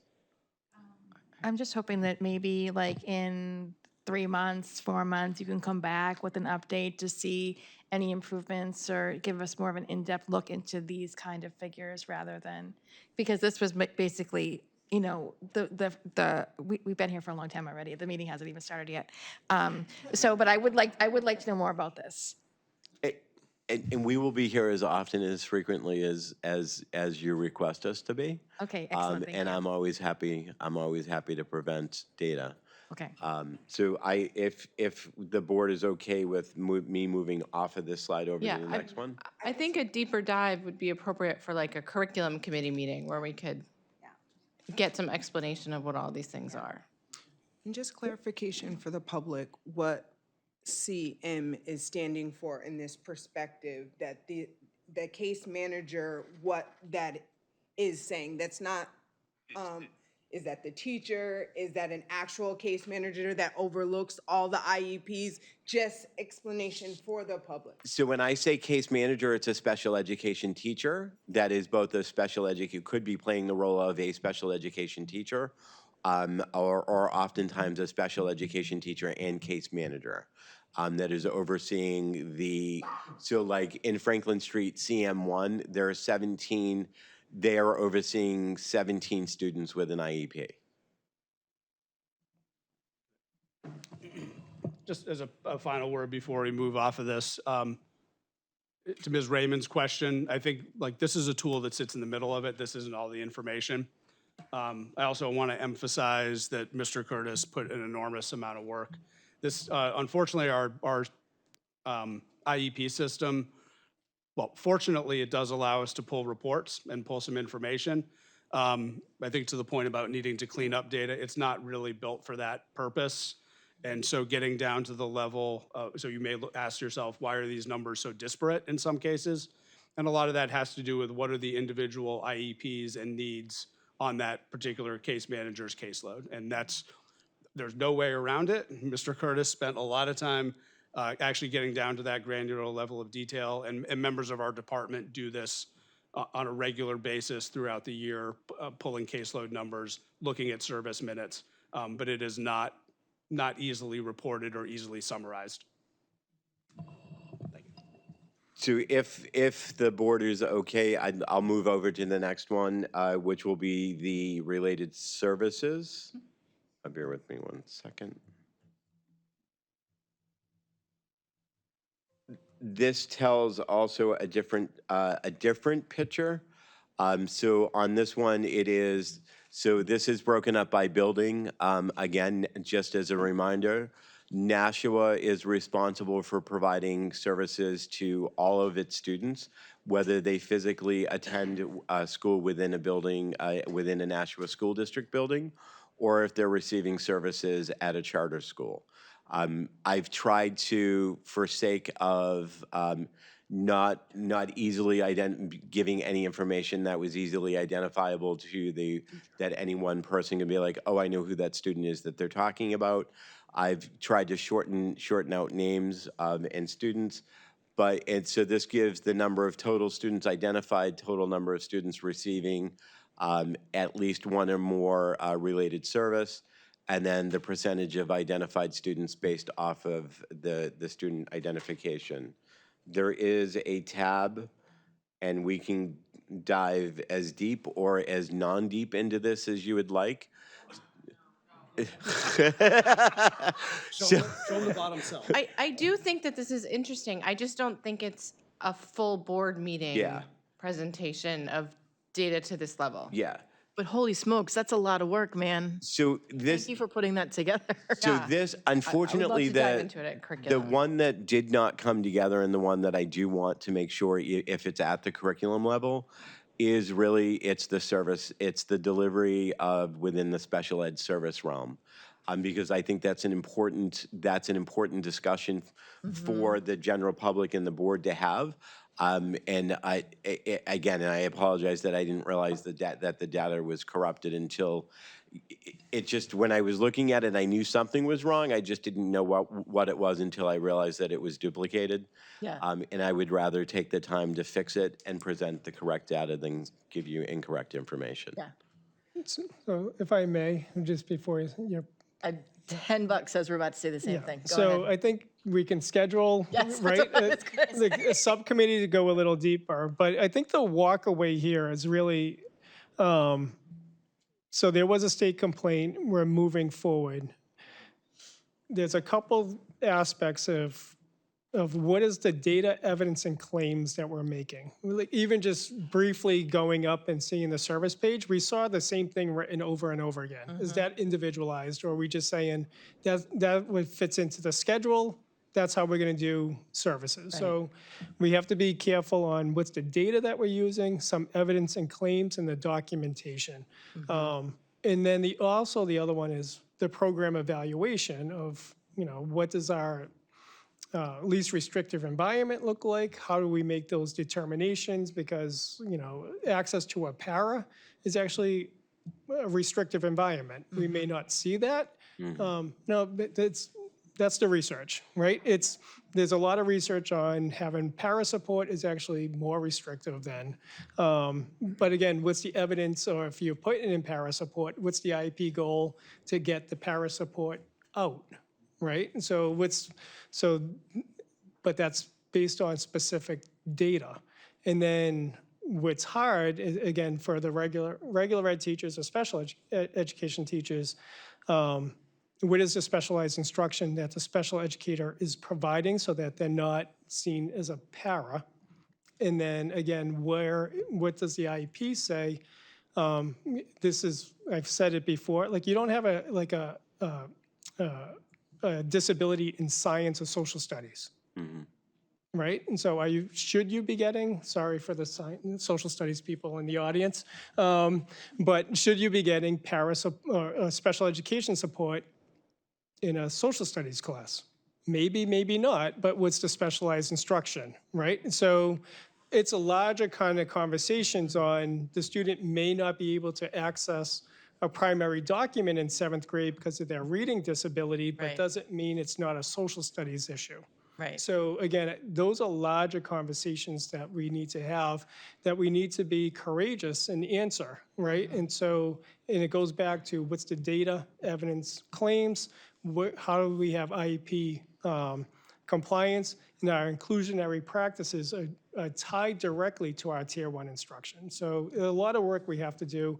I want to thank our team for presenting tonight, but it just means there's a lot more conversations. Like, this hasn't been created overnight of where we're at, and I don't think we're going to find the solutions tonight. I just have one question. The Special Education Advisory Committee, I was just kind of wondering how you guys are going to go about setting that up. We'll get back to that. Get back, okay, all right, thanks. We're going to put you in charge, and then, I have plans already. Ms. Raymond? So I just want to say, even though I don't particularly want to do a deep dive into all the nitty gritty tonight, I appreciate that the deep dive into the nitty gritty was done. Yes. I do want to see it at some point, and I appreciate it because I think that last year and really the year before, we're really struggling with this, like, Minutes, yeah. what do we need? Like, what do our kids actually need for supports? And can we provide it? Are we providing it? Or how are we funding it? I think that this was really necessary to kind of provide some evidence to guide that decision-making. And so I'm really appreciative that this was done. Yes. And Dr. Andrade will tell you that every single HR meeting I ask, like, do we know how many para-educators we actually need based on IEPs? And I feel like we're getting to that point of being able to say, yeah, we do. So- I will say to quote Ms. Bishop, who was quoting Dr. Andre, don't let a good crisis go to waste. That's the quote. It has given us the opportunity to actually take a step back and relook at some of the data that we may or may not have been collecting, and then really taking a really good look at what the data is telling us. And again, I really do wish, and we can talk about it another point in time, that the one slide that I really wanted you all to see, I think would have tied this all together to hopefully try to answer some of the questions of where is special ed going as a district, because it would have shown the level of what are the units as ELL in, as the DOJ would have said with ELL, that are supposed to be being provided on a daily basis within a specific school. And then that can certainly help the budget team to determine from a staffing level, do we have an appropriate level of staffing? Or are we overstaffed in one building and we need to talk about maybe moving another staff over to a different building to support? But I will say I do appreciate, not that anybody ever wants to go through a complaint or a systemic complaint, but I am thankful for the process, because it has given us the opportunity to actually start having the discussions that I hope will be meaningful and will help develop and continue the progress of Nashua as a district.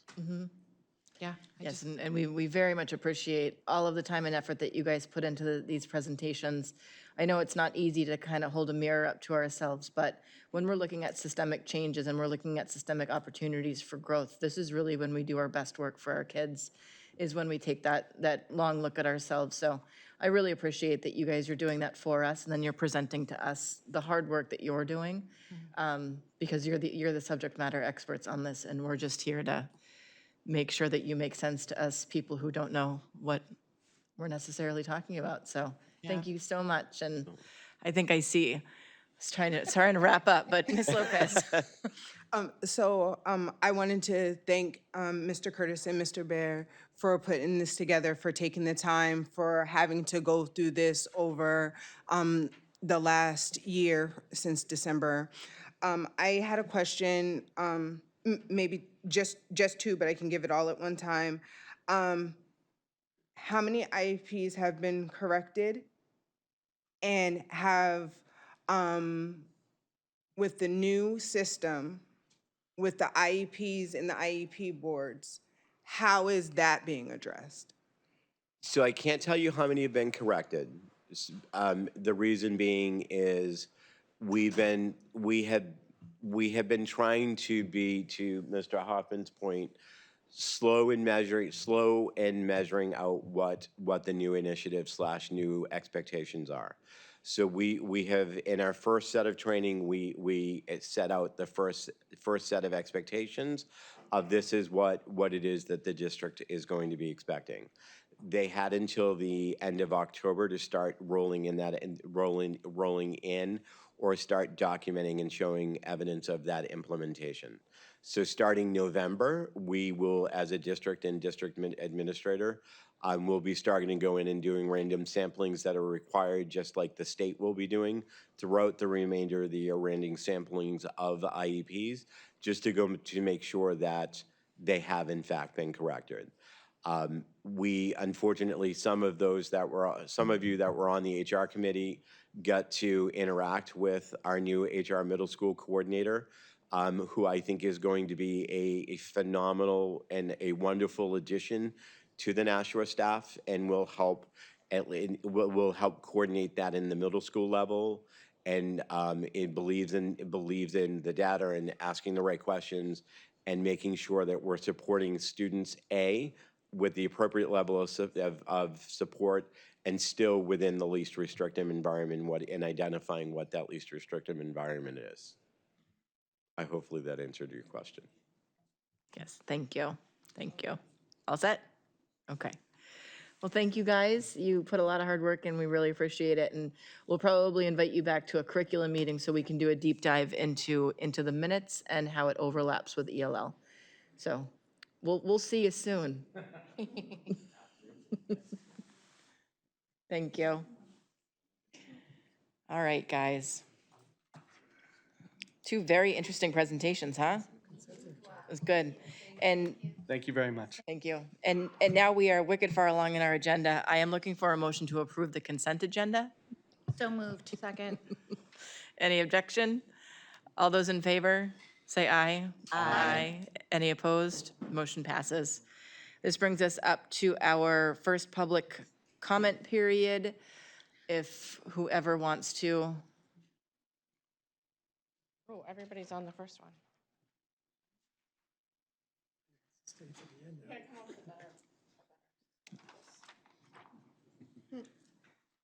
we should make our student reps do that. You guys should go fetch the paper, get the paperwork for us. The youth, you can get up and down out of chairs a lot faster than we can. All right, it is now your responsibility, so be prepared. There is a second reading coming up at the end of the meeting. Okay, so first up is Stephen Scare. And I will put 3 minutes on the clock. Don't forget to state your name and your address. Stephen Scare, 111 East Hobart Street. Good evening. I'm commenting on the policy, the Parental Bill of Rights, in light of board member comments at the candidates forum. Regan Lamphere said she was unhappy with that the language required teachers to answer questions without consideration to the kids' safety that would be around transgender issues. Heather Raymond referred to the law as forced outing and said that if a parent is wondering whether the child is gay or trans, the algebra teacher is not the appropriate person to call. There's no such thing as a transgender child other than a child who's labeled as transgender. An algebra teacher who deliberately withholds information about the child's gender identity is complicit in history's greatest child abuse medical scandal. How did we get here? The affirmative care model for children originated with Dutch studies in response to men who were dissatisfied with their sex change treatments. Dutch clinicians selected 70 children who might want to have sex change treatments later as adults. They shut down their puberty, administered cross-sex hormones, and surgeries. Among the flaws, clinicians switched gender dysphoria scales to get their desired results. One child died from an infection from a vaginoplasty. Nevertheless, the clinicians claimed success. When doctors established a gender clinic at Boston Children's Hospital in 2007, they falsely claimed the Dutch protocol was an established evidence-based practice. They dispensed with a careful selection process, relying instead on this metaphysical religious assertion that a boy's gender identity could possess a girl's body, and she could infallibly diagnose herself and choose irreversible procedures. And she would die of suicide unless affirmed. And so the trans child, as we define his or her, see them, was invented. In response to this lucrative business model that created lifelong medical patients, hundreds of gender clinics opened in years across America. The American Academy of Pediatrics implemented policies to protect their doctors from liability. Major medical associations squelched dissent and ignored systematic reviews by national panels in Sweden, Finland, and England that concluded that these are dangerous, ineffective treatments that don't prevent suicides. Eager to protect this new marginalized group, activists have protected these practices, the doctors, and promoted gender ideologies in public schools. Parents deserve honest answers from their teachers and counselors so that they can protect their children from this medical fraud. Please support the letter and the spirit of the Parental Bill of Rights. I also ask you once again, if you disagree with me, tell me in plain language what a gender identity is, what a boy is, what a girl is, what is a transgender child. Thank you. Beth Scare? Beth Scare, 111 East Hobart Street. Parents of students in the Nashua School District deserve better than being lied to. Policy AB, the Parental Bill of Rights, shouldn't even be necessary. Teachers should answer parents' questions truthfully. Changing a child's name and pronouns as part of a social transition is not a neutral intervention. Social transition is a serious psychological intervention. Parents have supervision over their child's medical and psychological care. How can parents ensure their child receives good psychological care when school staff are interfering? They can't. Teachers won't be there after a child has gone down the path of hormones and surgeries and realizes his or her body has been irreversibly damaged. Parents will be the ones to pick up the pieces and help their child down the long path to recover what mental and physical health they can. The teachers will be long gone. Read the heartbreaking stories on the Substack Parents with Inconvenient Truth About Trans to understand what parents of trans-identified kids are going through. It's not the rainbows and unicorns that you are being led to believe. It's a long, painful slog watching their child self-destruct. Teachers should do everything they can to support these parents, and it starts with telling the truth. Pass Policy AB to protect the students of the Nashua School District.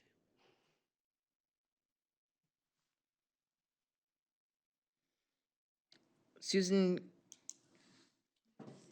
Judici, why? Judici. It's one of those, I look at it and I know you and you come in here all the time and then I get worried that I'm gonna say it wrong and then I overthink it and then I ruin the entire mode. Hi. Thank you. Good evening, guys. Sue Judici, 8 Mahogany Drive, Nashua. I taught at Fairgrounds Middle School for over 30 years, and I was a science teacher. And I will tell you, Dr. Andre, that the special ed students in a science class, they had to have the English and math in order to understand what was going on in the science class. I will tell you, I was here a couple of years ago when you were talking about changing the policy to from homogeneous to heterogeneous grouping. And I was very concerned that a perfect storm was brewing. I had said at the time that there would be large class sizes. You were thinking of changing to 60-minute classes. And you also discussed a possible SPED push-in model. And with heterogeneous grouping, I was against it. And I think in the schools like in Nashua that are so diverse, the heterogeneous grouping is even tougher. If you taught in Bedford, in fact, I have a good friend that teaches in Bedford, and if you taught in Bedford, the heterogeneous grouping is not as heterogeneous as it is here in Nashua. So it is a lot tougher to do. But at the time, I said to you guys, I said, you have to have an infrastructure in place. And you didn't. And it looks like you still don't. And to do that is really not fair to the teachers. And I know Nashua, and I was in Nashua for over 30 years, and I know the figure it out as we go model. And it sucks, and it doesn't usually work. And I mean, I think as Board of Ed members, you need to be on that. You need to not pass something without the, central office showing you exactly how it's going to work. It's not fair. And if you talk about push-in model for special ed, I'm trying to figure it out. And the only reason I'm passionate about this is because I love teaching. I had a great 30-plus years here in Nashua. Do not get me wrong.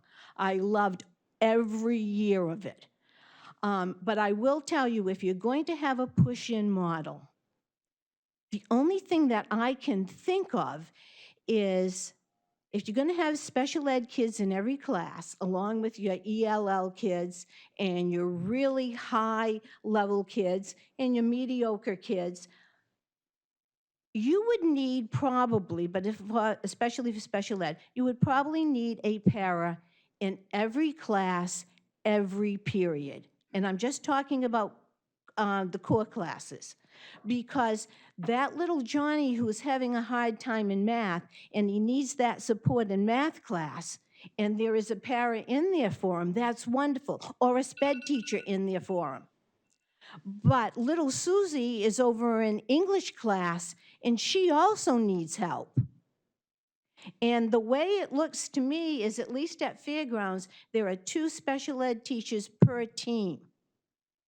I mean, per grade level, and there are 2 teams at every grade level at Fairgrounds. So that means you only have 1 special ed teacher, and there are 4 core classes going on at the same time.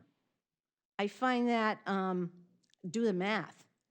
And then the other thing is, some kids need to, I'm under the impression that there is, last year, that the special ed teachers were unrostered, meaning they didn't have a class where kids came into. Just a heads up, that was your bell, so I'm I just. know it was my rounding bell, up. but this Okay. is really important. Yes, I just wanted to make Okay? sure you I didn't mean, think you it was got to one of get my the whole alarms. story. Let's keep it in context. And I really feel that that with no special ed classes per se, last year, I don't know what they're doing this year, last year, there are kids that really need to be pulled out and have a special ed English or a special ed math class. And that wasn't available. So, I mean, you guys and the Board of Ed really need to deep dive into what's going on at the schools instead of just hearing part of it. You need to put it into some type of context. Okay, thanks, guys. Thank you. John Michael Pearson?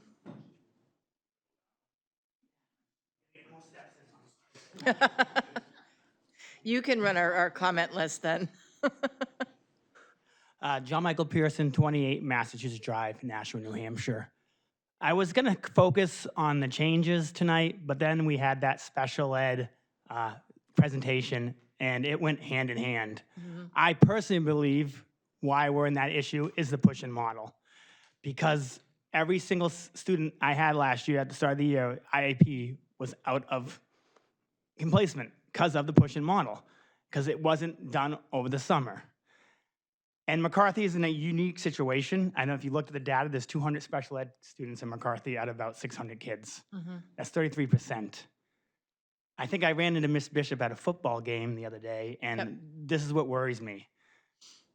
We are going to lose teachers at McCarthy every single year.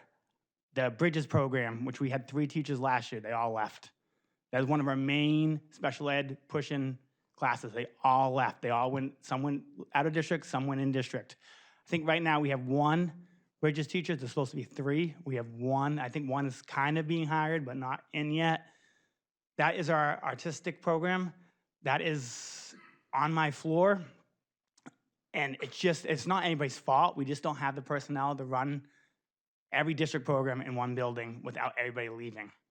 Because if you're a 25-year-old teacher coming into Nashua and you can work at Pennachuck or McCarthy, unless you love special ed students, it's going to be easier to work at Pennachuck, because you don't have the same, it's just not the same responsibilities. My job's harder now ever than it was before. And I only have 75 kids this year because I did hire an extra science and social studies teacher, which is working great for me. It's not working great for my math teacher that has 110. But it's working great for me. And so my year is awesome this year because of the lower class sizes. But that's just me. The math teacher has 110, and it's just not, it's not equitable. And at the same time, I'm really worried about McCarthy, because I'm not going to keep on saying like Judici did, that we said this was coming with all these changes, and we were all kind of right. That's why we're here. But I'm worried about this is going to happen, that no one's going to want to work there, because it's a harder job than anywhere else. So we really have to rethink this whole model, because the push-in makes it super difficult. Thank you. Thank you. And who's this? What's his name? Adam Markaux? What is? Welcome back, Adam. Hello, Adam Marcoux. I live at 4 Jalori Lane. I have a unique perspective to everything. I've worked elementary school. I was president of the union. I work in middle school, and I have a middle school student, an elementary school student, a high school student, a graduate student, and a baby. So I have all of these things. So I have a lot, yes. My concern is my child's at McCarthy. I don't have problems with McCarthy. Don't misunderstand that I'm. He's a great social studies teacher. But he's on a team with 110 kids in 7th grade for math. I'm at Pennachuck. I don't have 110 kids, but we have almost 800 kids where McCarthy and Fairgrounds do not. We have a lot of kids in our UA classes at Pennachuck. These are all things that I've said when I was president of the union before the switch happened, when I worked at Pennachuck last year, and now the results of our survey. Do I think we're gonna undo everything that was done? No. Are we gonna have to move forward and figure it out? Yes. How we do that is where I'm back again, because some of these things come down to communication and how they were communicated. Special ed acknowledged communication issues. We, Gary and I, sat and talked about this with you. How are we communicating this? And here we are. I'm having flashbacks to the ELL complaints about tracking data. One of the complaints in the ELL thing was we didn't have their data organized. Well, is our special ed template, which he said was approved by the state. When he said, though, there was more than one. That concerns me. Now, maybe it's not as doom and gloom as I want to think it is, and it's going to be fine. But having lived in this district 18 years, patterns start repeating. So McCarthy and the Fairgrounds class sizes are concerns. Pennachuck's class sizes, especially in UA, are a concern. I don't know how we're going to address that in addition to special ed case management caseloads, because that chart did not tell the whole story, right? For obvious reasons, he can't go into details because then we're going to know who they are. I'm concerned because the budget we got this year is not the budget we're going to get this year, for next school year. And we lost teachers at the middle school. I don't know, because you cannot give us one more thing to do if you're not going to take something away for us to do it. Because we want to do it well, we work tirelessly to do it, but there's only so much capacity we have. Almost right to the timer tonight. That was perfect. It's like you're a pro at this or something. All right, guys. Appreciate the input. Thank you guys for coming. It's been a long time since we've seen you guys here. It's actually kind of nice. I do like seeing Mr. Pearson at the football games, though. It's a lot of fun. I can see he's like trying to walk fast, and I'm like running up to him like, hey, how's it going? He's like, she found me. But it's nice to see you guys here. Thank you. Welcome back. All right, I'll hand the floor over to Dr. Andrade for the superintendent's comments. Thank you. It's hard to believe, but we're already at the end of our fall season in athletics. So I just want to give an update from Ms. Gingras on some of the status of our teams. At the high school level, last Friday, the Celts JV cross country boys finished second at their states. Varsity cross country team competed in the divisional championships over the weekend. Upcoming playoffs, North Girls Soccer, Boys, South Soccer, North Volleyball, and North Unified Soccer will all move to their playoffs as expected and predicted. North Boys Soccer and South Girls Soccer, with big wins to end their season, have made it to the postseason. Football played on Friday night, and next week they'll finish their regular season, or this upcoming week. Looks like both teams should make it to the playoffs. Over the weekend, South hosted the season-ending freshman volleyball tournament, and North and South co-hosted the JV tournament on Sunday. North and South JV teams, volleyball teams, as well as the South Boys reserves, played their end-of-season tournaments over the weekend. The ice hockey update, it looks like the North and South Boys teams will be the Knights. That's the name going forward. And the Sohegan North-South girls team is leaning towards the Storm. At the middle schools, we hosted the cross-country tri-county championships for all divisions last week. Pennachuck girls finished second overall in their division. Playoffs, all three volleyball teams advanced to the playoffs, but unfortunately lost in the first round. McCarthy girls soccer defeated Fairgrounds last Friday to earn a spot in the playoffs, but then lost in the first round. McCarthy boys soccer had a bye in the first round and won big in the second. They will be hosting Hollis Brookline in the semis this afternoon. And Fairgrounds boys also had a bye in the first round and travel to Wyndham tomorrow for their semifinals. So a lot going on with athletics. We need to be proud of all our student athletes and our coaches. So I want to thank them for successful seasons and wish them the best in playoffs.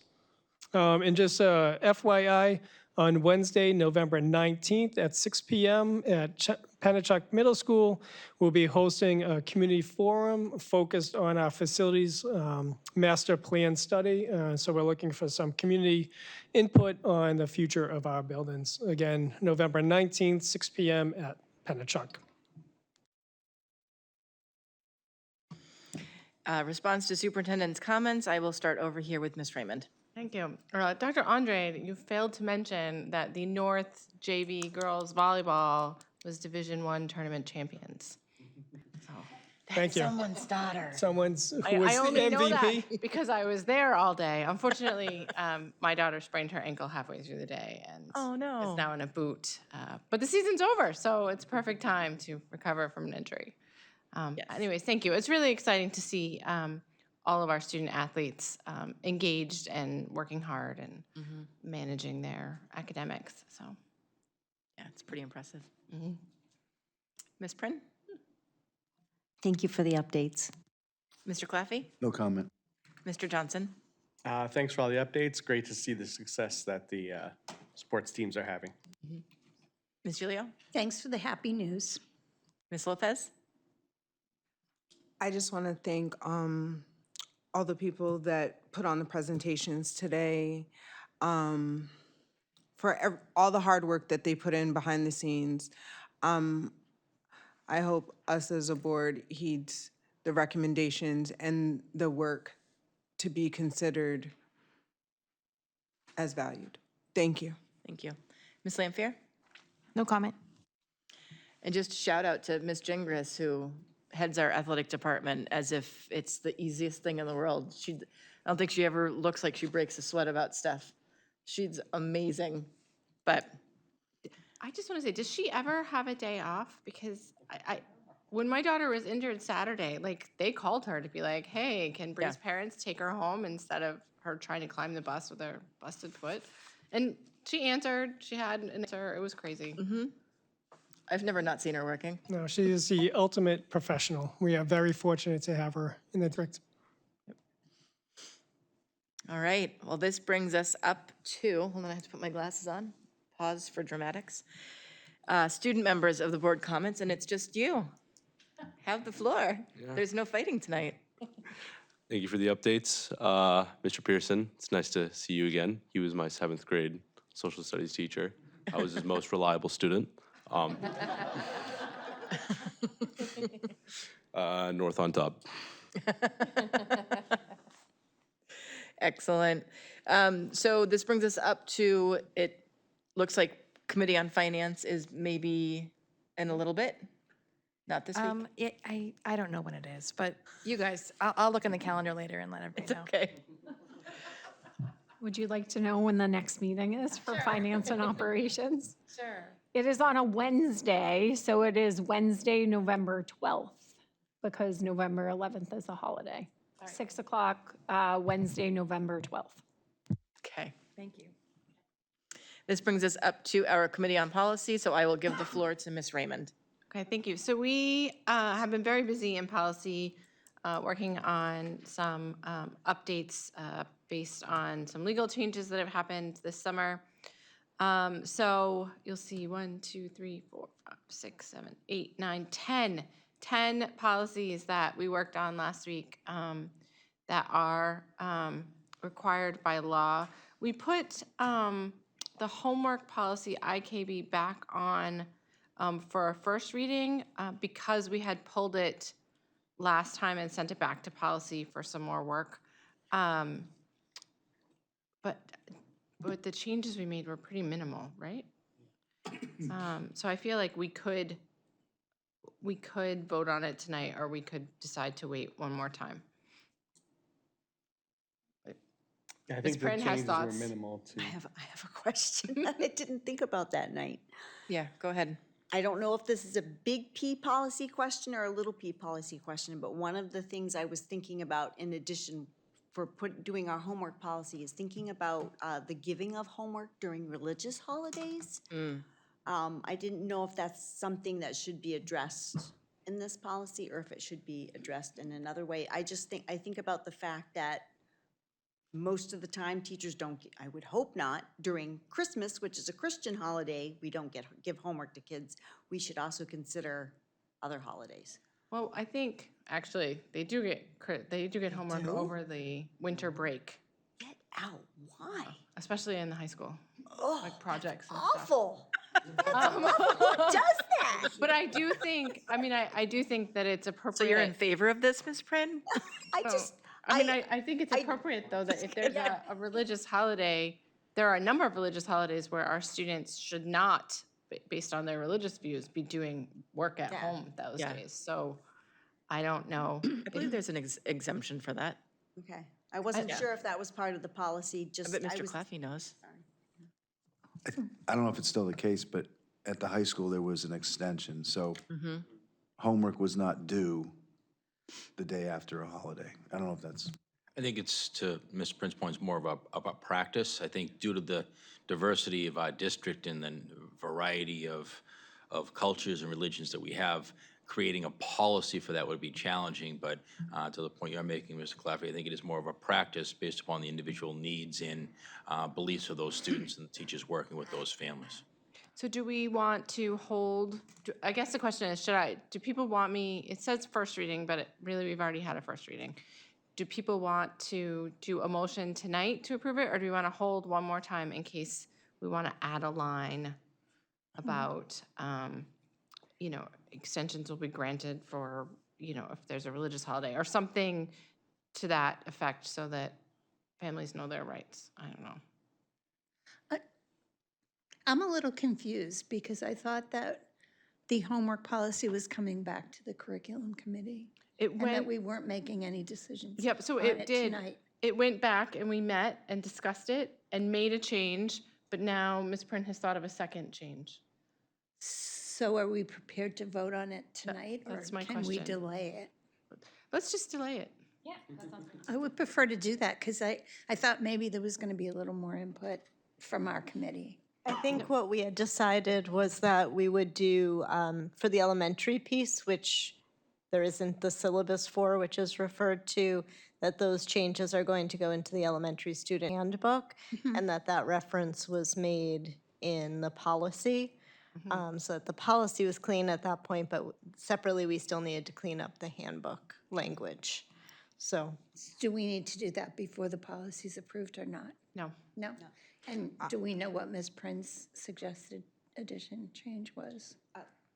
Just about homework and holidays. Oh, okay. During Okay. holidays, religious holidays. Okay, could I just, in my other school district that I belong to sometimes, they don't have a policy about the religious holidays or the homework, but on the back of their calendar every year, they list all of the acknowledged religious holidays so that everyone's aware of when those holidays occur.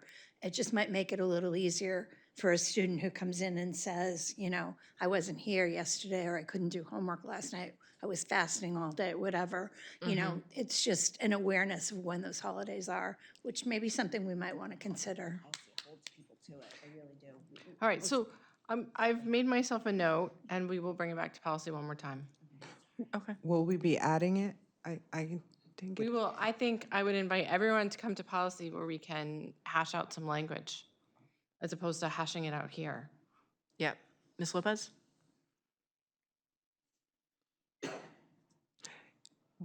Because I also want. Can we not talk about it, or are we making a motion to refer it to the policy, or are we gonna talk about it now? So we don't have to make a motion to refer it back to policy. We can just snatch it back, right? Oh, okay. Until we make a motion to approve it. And then I think that the wordsmithing should be done at policy. And this will give Mr. Posca a chance to, and Dr. Scarpetti, a chance to ask teachers what they're doing now, right? And then maybe we'll have an Solidify it. answer in November about, well, what is the current practice, and is there language that makes sense? Which he can then answer that question when we meet for policy in November. Does that work for everybody? As opposed to us trying to guess right now and Yeah, Smith. right. Ms. Lopez? So, but everyone should come to policy. Only 3 people can vote, but the whole board can show up. done it Community can show before. up. I've had people make public comments before. We're a collaborative bunch. Yes. Okay. I forgot what I was doing. Oh, I did want to bring everyone's attention to policy IKF. Is that the one? Yes, the high school graduation requirements. Because if you'll see, the whole policy is red. We took a bunch of policies, we put them together, we updated it. The state, under the Ed 306s, has made some significant changes to graduation requirements that will take effect next year. They've also changed how they handle the diplomas for students who finish at age 22 under special education law. They've changed it to a certificate. We had feelings at policy committee. It's only on first reading, but I do encourage people to take a really good look at it. And if you have comments or questions, you can feel free to email me.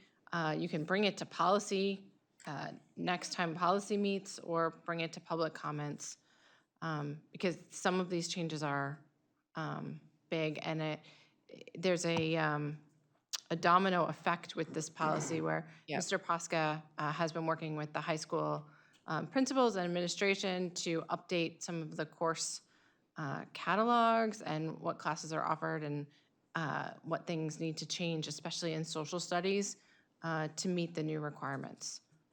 Like, for example, they're adding a requirement for New Hampshire history and New Hampshire civics, which is interesting. Not called 4th grade. So, yeah, but they want it for high school now as well. So I don't know how we're going to do that, but Mr. Posca is on it, and apparently we will hear more about this probably at curriculum, where I send everything these days. But I like the collaboration between the committees. Okay. All right. And so tonight, we had voted last time to hold on the Parental Bill of Rights, policy AB. There were some legal questions, and I believe that Dr. Andrade or Mr. Posca had gotten the answer for the members who had questions about consequences for compliance. Yes, I believe the board had asked what were the consequences if the board did not approve policy AB in place. Reached out to Mr. Bennett. It doesn't change the district's obligation under the RSA. It was still obligated to follow it. However, a failure to approve the policy could result in potential complaints to the DOE, court actions for injunctive relief to force the district to comply with the RSA by not adopting those policy, and the award of attorney's fees in cases where the parents prevail. So I think his thing is, I think it's opening us up to more legal ramifications by not signing it, as opposed to because we're required to follow it as it is anyway. So based on that, I'm going to move that we approve policy AB, the Parental Bill of Rights, as it is presented tonight. And hopefully someone will second it. And then I would encourage everyone to write some emails to your state legislators and your state senators and let them know how you feel. I'll second it. Okay, open discussion. Mr. Johnson? So obviously, I mean, this is the state forcing our hand in a policy that we, and again, for most of the policy, it's fine. But there are issues with children who have safety concerns that are not addressed by this. And it's difficult because, there's people who don't realize what some children go through. And they're trying to force their opinions, and in often cases, they're trying to force their beliefs onto other people's children and onto their children.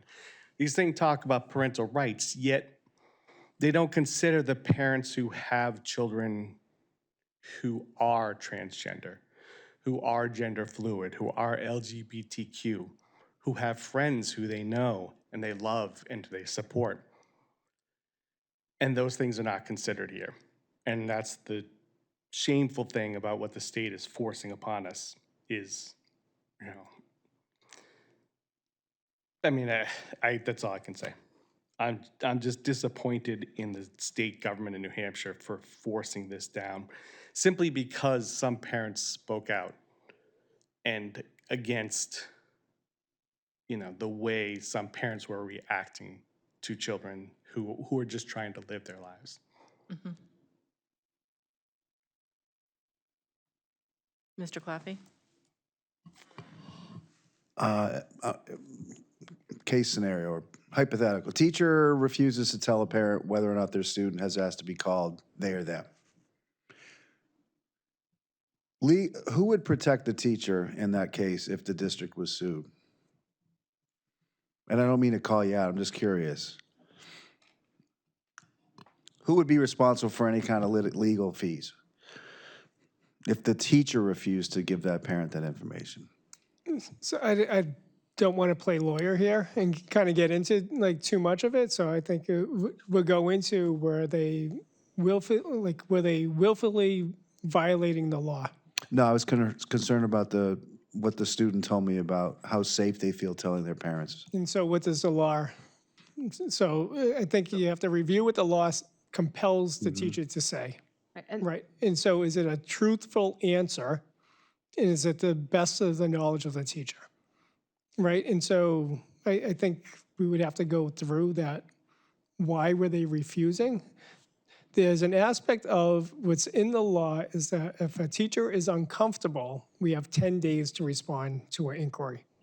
If a teacher is uncomfortable, I would encourage them to talk to a building principal, superintendent, and we can get some legal advice. I just want to be really clear that that's not what the law says. The law says very clearly that the school or school personnel shall, quote, promptly receive accurate, truthful, and complete disclosure regarding any and all matters related to their minor child, unless an immediate answer cannot be provided, in which case the answer shall be provided no later than 10 business days. So being uncomfortable may or may not rise to the level of being defensible under I cannot answer.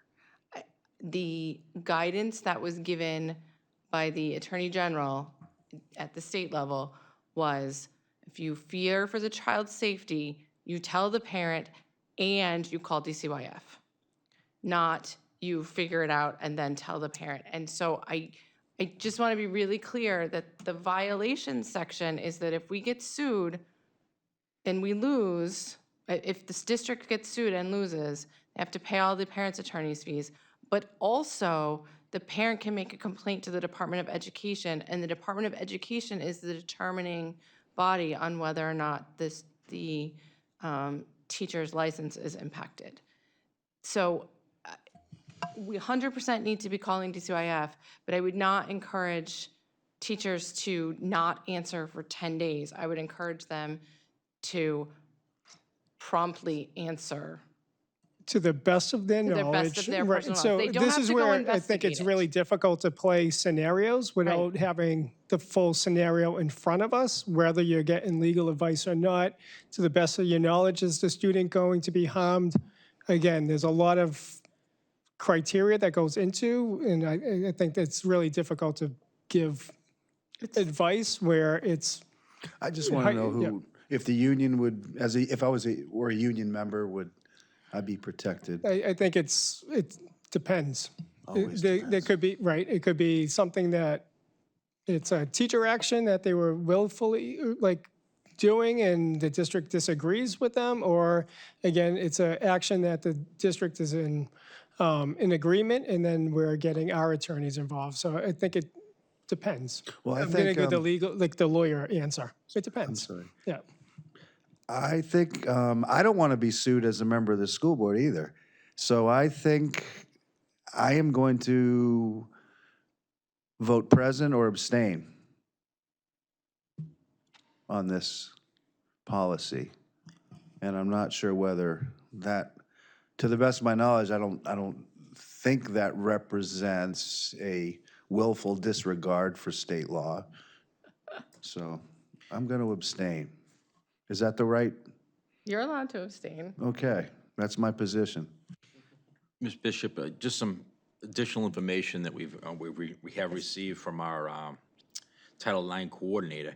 I think to Dr. Andre's point, if immediate response cannot be provided, a written or verbal response must be given within 10 business days of the inquiry. The exception to that is information may be withheld if a reasonably prudent person believes disclosure would result in the abuse, abandonment, or neglect of the child pursuant to RSA 169-C:3. So there is that piece in there as well. I think we can all agree that we don't want any of our teachers to be getting in any trouble for anything, but we also find this piece of information in front of us to be disgusting. And it's really horrible that we have politicized a child's journey into adulthood and not give them the supports and the reassurance that they are loved and cared for and able to get a free and appropriate education within our schools. This is not a time to be telling other people, like, we need to do this because we don't believe that this is, I mean, I'm so sick of hearing about children's genitalia. Like, we just need to move on and provide an education. And this is going to be one more barrier that teachers are going to have meaningful and cooperative relationships with every parent and every student. So I think what we do is we vote on this stupid bill because it's the law, and we have historically always voted in favor of what the new law is. And we just continue to loudly and lovingly support all of our students. And, you know, we really hope that at some point, people who maybe don't believe that being a transgendered child is a real child, that maybe some form of love and acceptance happens to them as well. But I think what we need to make sure is that no matter what our students are experiencing, in addition to a quality education, is that they know that they're appreciated in our schools. And the adults will be adults, and we will follow the law. And as adults, we will also support children, because that's what we do. Ms. Gilio? Thank you for what everyone said about this. And could we make this a roll call vote, please? Yes. Rather than an A or nay kind of situation? Yeah. Thank you. Ms. Prin? I just want to publicly state that I'm guessing I'm going to have to vote for this as much as I don't want to, because it's disgusting and I don't like it. And I need to make that publicly clear that I don't like it. I don't like it one little bit. It's just we protect, our job is to protect and educate kids. This goes against everything I believe in. Yes. Mr. Glaffey? The comments and concerns that we've heard here publicly, I heard a lot about the T. And I don't think our nurses are prescribing hormone blockers. Certainly teachers aren't performing surgery. And more importantly, I didn't hear anything about the L or the G or the T or the B, just the T's. And this, we're not, we're not promoting these operations. And the Dutch study, read about the Dutch study, how that's been discredited. So Yeah, keep scrolling down that Google search. right, our schools aren't performing any kind of hormone block, we don't even give out Tylenol without Don't a we have note. time during recess? I'm kidding. I'm being very sarcastic. Injections, yeah. So many new drug dealers in the school system these days. Mr. Johnson? Yeah, one last thing, and again, it's a disgusting bill, and the fact of the matter is that a good chunk of the bill is fine. Right. It's okay. It's totally fine. And again, as I said before, every parent should be totally comfortable speaking with a teacher. It's a fine thing to do. You should speak to your teachers because that's how, you learn what's going on with your kids. But we don't need to do this, to make it where, I want teacher to tell me what my kid is. No, you find out what your kid is. You don't need a teacher to tell you what your kid is. Talk to your children, discuss it with them. And again, it's so important for parents to realize that they need to focus on their children because a lot of this is parents who want to focus on other people's children. And that is unnecessary and that we will protect. Yeah, to piggyback off of Mr. Johnson, this allows me to call the school and ask about my child, not me to call the school and ask about Miss Bishop's child. So, You can just call me. right. But the point being, Right. and yeah. Okay. Nothing else. I think we're all in agreement with the nature of this, so we will get on with the vote, the begrudging vote that we all know what's going to be the outcome of. So, Ms. Lampier, can you do roll call vote? As requested. All right, so Ms. Starling is not here. I'm next, and I'm gonna reluctantly vote yes because I feel as strongly as everybody else that's spoken. And Ms. Raymond? Yes. Ms. Bryn? Under extreme duress, yes. Mr. Claffey? Present? Present. Mr. Johnson? Present. Okay. Ms. Gilio? I would like to vote no, but I will vote yes. Okay, and I'm so sorry. The pages, it's written on 2 pages. I didn't go back. So, Ms. Lopez? Present. Okay. And Ms. Bishop? Yes. Okay, so let's see. We have It still passes. There's no nays. 1, 2, 3, 4, 5. Okay. The motion passes 5 to 3. Okay. We have to do 5-0. 5-0. 5-0. Oh, I'm sorry. It's 5-0-3 absent. This is actually the first time I've done a present vote. So, Yep. thank you for Yep. correcting me. Okay, 5-0-3. All right. That's all I have. We will have a bunch more exciting legal updates next month. Great. Looking forward to I it. just have one small question. Ms. Lopez? I know that we asked the guide, but we didn't ask the lawyer. Was there a reason for that? The guide? Like, He's an attorney. Mr. Posca. Mr. Bennett is our district attorney, so we did ask. Yeah. Mr. Attorney Bennett. Mr. Posca read the response from the district attorney. Oh, I thought that he said that he, Our OC, civil rights officer, also gave some guidance as well that we put out, but our attorney has weighed in. absolutely. That was the part, I apologize. That's what I missed. I did hear about the civil rights attorney. So, I mean, guide. So I was just wondering why we didn't ask. And usually he shows up here, so I just wanted to. So Attorney Bennett and Attorney Clausen are different, they represent different things, and Attorney Bennett focuses more on school district policy and laws, where Attorney Clausen helps the board in regards to the board not doing things illegal, which we always try to make sure we don't do. Absolutely. I just employment. wanted to know. Thank you so much. Whatever else Tom does for us. Just lets me annoy him all the time with phone calls. Okay, so let's start wrapping up this meeting because it's getting late and my eye has been twitching since we started. And I'm sure it's looking really funny on camera. What? It no longer smells like smoke, or I think got somebody was used just to it. burning leaves outside. It was a backyard. Anyway, let's move on. Let's get done.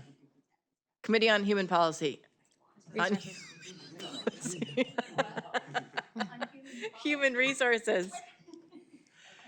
Okay, talk as fast as you possibly can, Ms. Gilio. Okay.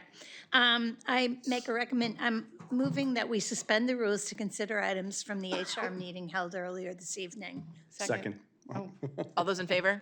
Aye. Any opposed? Motion passes. Okay. The first item was one personnel recommendation, which we approved and bring forward to the board for approval. Yes. I'm making that motion. Okay. And that was, I just don't have it right in front of me. Do you have it written down, Ms. Lampier? What am I looking for? The personnel recommendation? Personnel recommendations. Oh, yeah, motion to approve the personnel recommendations. We need to vote on Oh, it. sorry. Okay. The list, okay. So all those in favor of approving the personnel recommendations from October 27th, 2025, say aye. Aye. Aye. Any opposed? Motion passes. This brings us up to new business in the same vein. Speak fast, Dr. Andrade. Go pretty quick. We'll go pretty quickly. The first is really to make a recommendation to approve the donation of the Broad Street PTO. So this is kind of in compliance with our policy, anything over $5,000 that we need to, the BOE needs to accept. And this is a donation from Nash to the Broad Street PTO for the total of $185,878. Yes. $65. So it's quite a sizable donation. What are you doing with it? So the PTO is, they'll be meeting and then they'll be deciding on how to use this $185,000 donation. So we're just looking for a motion to accept this award. I'll make a motion to accept that. Oh, Ms. Second. Gilio and Ms. Prin seconded. Okay, we really need to get on that policy if Yeah, we could. Ms. Raymond? Thank you. I have serious concerns about the lack of equity in this casino money. Yes. Like serious concerns. Dr. Crisp, Ledge Street, We have just, Amherst Street. we have fairgrounds, we have All of the places that don't schools have a that PTO. have, because historically playgrounds have been the purview of the PTO once they're built. And we have schools that are not accessing the casino money who actually need things and can't afford them. And then we have other schools who have less needs and more desires, and they're getting the casino money. And I'm so thankful that the donations are happening, but I'm really concerned about the equity issues. And I would like to see, I don't know, a sample policy governing how we manage this, maybe a district-wide PTO, a policy that says that only casino money can only go in as the district as a whole, and there's some sort of committee that decides where it goes. I just have a lot of problems with the idea of our individual schools competing against each other for funding for projects that they want. I don't Yes. like it. It's very different than a bake sale. Like, it just feels yucky. So I'll reach out to NHSBA about, or do you guys want to spearhead that? You can do it? Okay. I can write something up, but it's not going to make sense because it's not my area of but expertise. The other thing I'm wondering about is, at a certain point, I feel like this is going to increase, like, aren't we supposed, and this is me probably getting too heady, but don't we have to do something with the city when we start increasing like monies into the city? Or is it because it's a PTO? Oh, there we go. Yeah. Okay. So- It's on the docket. Ms. Gilio? I had a couple of questions. I just assumed that any school could apply. Is that not true? No, it's not the school, it's the PTO, and the PTO's the PTOs have to 503C. apply. The PTO, Okay, they and have they're- to create a 503C. They have to turn themselves into a charitable organization, which requires applying for this status through the IRS, and there's forms that you have to fill out. And then they have to create some continuity so that as the PTO changes, there's a parent who continues to do this. And so now we have citizen parents who are responsible for almost $186,000, not the district. And there's just so many layers of concern here for me. Right. Because not every school has the capacity of having a PTO, but not every school has the parental capacity to manage a PTO. Okay, I understand that. I do have a question because I understand that we're having a district-wide PTO meeting. Is it tomorrow? Wednesday night. Is this something that could be addressed when all of the PTOs are brought together? Because I agree with you, Ms. Raymond, it's not fair. All of our schools should have access to this. And so whatever the mechanics are and whatever kind of support the PTOs that maybe don't have as many people involved or as knowledgeable people who can do what needs to be done to get the permission to apply for this, I think we need to make sure that they do that we encourage them and allow them to do it, because I agree completely, all of our schools should be eligible for this. Okay. Well, I think we're still going to accept it. Oh, yeah. So we'll have the vote now.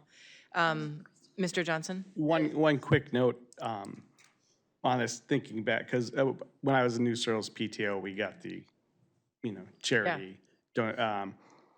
But with charities, aren't there certain,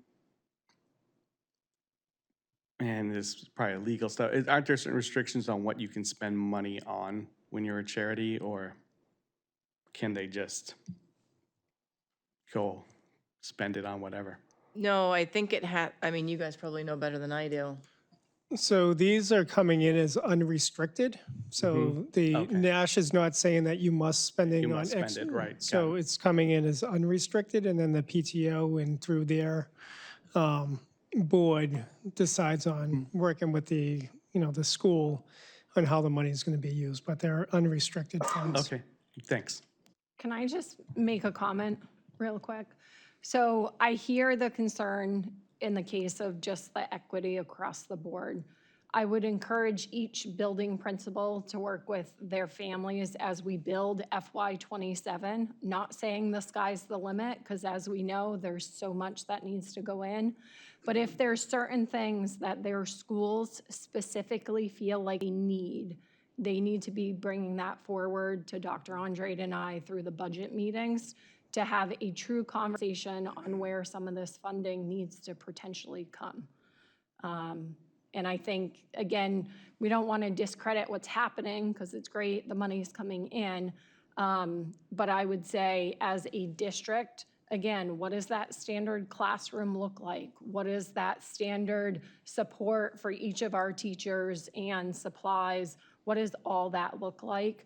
And if there's, again, certain things that we're not financially supporting, then the building principals should be coming forward to have a conversation as we build FY27's budget. Right, because I think at a certain point, if it's so inequitable, then we need to work that into our budget. Our massive budget that totally has extra room in it for unplanned for needs. That was sarcasm. I just wanted to make sure that was noted. We're already starting to plan. I hope you're ready. I know. Ms. Lopez? So I guess I'm confused because we can change that or write a policy as the board. We've done it before. We've done it in a day. We've done it because of a comment from the outside. So why can't we just change that so that it can be equitable? We've talked about this at least twice this year on the board. Why can't we do that? Why is it not a push? I mean, if we need the wording,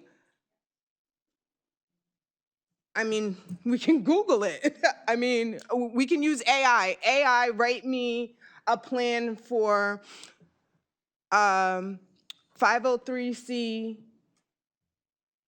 rules for, but you got to be real specific with the AI. So, I mean, give me a minute. I can write it down and you can ask it. I mean, there's no state budget. I mean, we're always, okay, but we've talked about it so many times. And I mean, if I'm allowed to draft that, I will draft it and have it by the next meeting. I think that it is very important and that we have pushed the can down way too far, because we did have a school that came here and asked for it. I think and what we it did is, nothing. is there are two pieces to this, is that the individual PTOs need to be a 503C, so it either needs to exist within the school.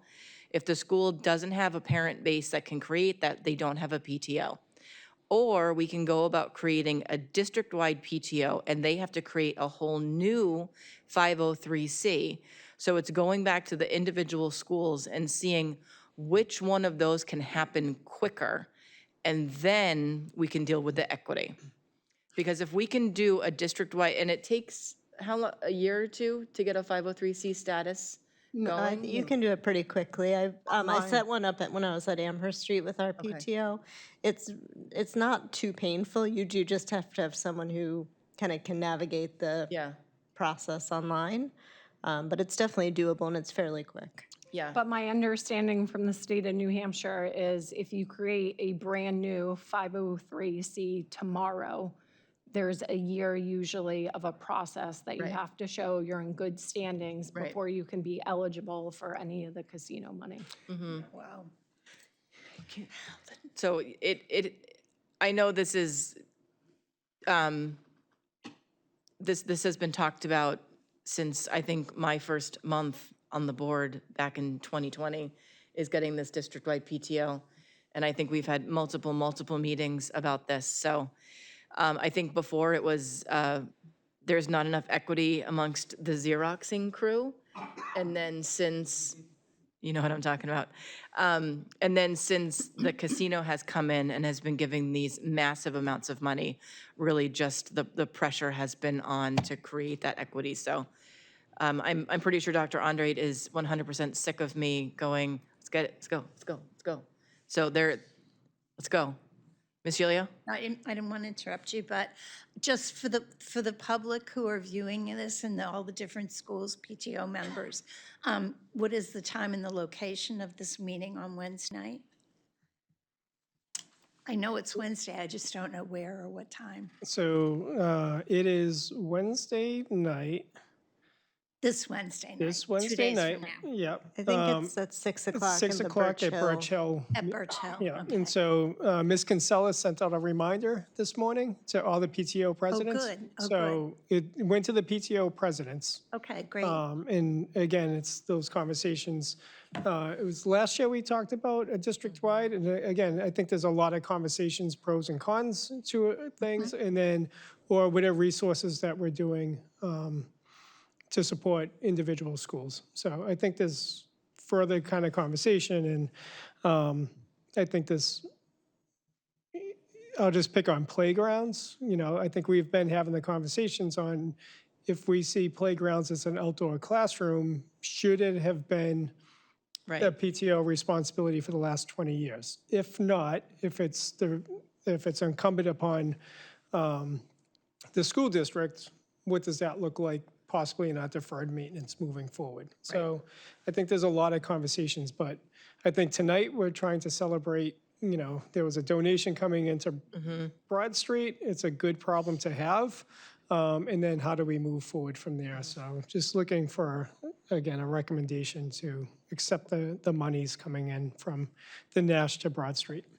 I did move to do that. Yeah. We're very thankful. Just real quick, to Ms. Lopez's point, we have to remember that this money is not money given to the district. This is money given to School. a specific, not even school, it's given to that school's PTO. So it's not, while we can work on things, it's not as simple as just asking AI and setting up a policy. It's not that easy. It's not that simple. There's a lot more to it. And to Dr. Andre's point, we should, we are celebrating Broad Street for being able to take their PTO and being able to generate this money. But we do need to look at district-wide PTO. We do need to look at ways where there's some sort of sharing going on. So we do need to look at those, but it's not just simply asking AI to come up with a policy. Right. So just I was rebuttal? about to say that. So just wanted to, just hold on one second. I wanted to also remind you, and I was thinking it, and then Dr. Andre said it, because that's how our meetings go. When we do a district-wide PTO, right, that's one nonprofit asking for one donation from the casino. So instead of almost a $200,000 donation to each school, we would be getting a $200,000 donation to the whole district, and then they can ask again next year. And that's why I think it's something that's it's much more involved. Right. It's much more involved than just saying it's one pool and everyone Right. gets to. It might So not can be we, the best can we vote on option. this and like? And I didn't want to say pool it. I didn't want to say pool it. I'm very thankful that each school has got something. When we did the touchscreen schools for the other schools, whatever the schools decide to do with the money, that's their PTO applied for it. Someone in that school did the work. I'm not saying to share it per district. What I'm saying is that it has to, I think that we've talked about it over and over again about the disparity, the unfairness, right, of everything. I'm getting, so the unfairness of how this school has this and this school has this, and then we turn around and have to match. Okay, so well, if we got 13 touch screens, then we got to get 4 more here, and then the other school wants them, and the other school wants them. I just think that we've had this whole conversation at a board meeting, and I want to make sure that everybody is getting that everybody is learning the same, everybody is having the same touchscreen whiteboards and all the different things. It's not just about that. And Lead Street's playground that they've been asking for and all that kind of stuff, but they don't have the ability to draw this. So this is very specific and time sensitive. And I thought that we were working on it behind the scenes because I don't usually write policy, right? But what I'm just saying is if that's what it takes, I'll figure out how to do it if that's what I'm allowed to do and asked to do. I'm not really trying to use AI to write the thing, but what I'm just saying is that's the quickest way to be as specific as possible to get exactly what we want for the students and not take anything from one person that has done the work and applied for the charitable gaming, waited their turn, and received the money. I'm not trying to take anything. I don't want it to be like I'm trying to take anyone or I want to pool it or whatever. I just want to make sure that there's some fairness here, that everybody has the opportunity to apply. We're a district. Reach one, teach one. Yeah, I think we're all saying the same thing at this point, is that we all find it to be inequitable and we need to make some changes. Okay, so I think we've all said that once now? Okay, so let's vote. All those in favor of accepting the Broad Street PTO gaming event funding for $185,000? $878.65. There we go. All those in favor of that say aye. Aye. Any opposed? Motion passes. Okay, quick. And the last two were just in a folder that we need your signature.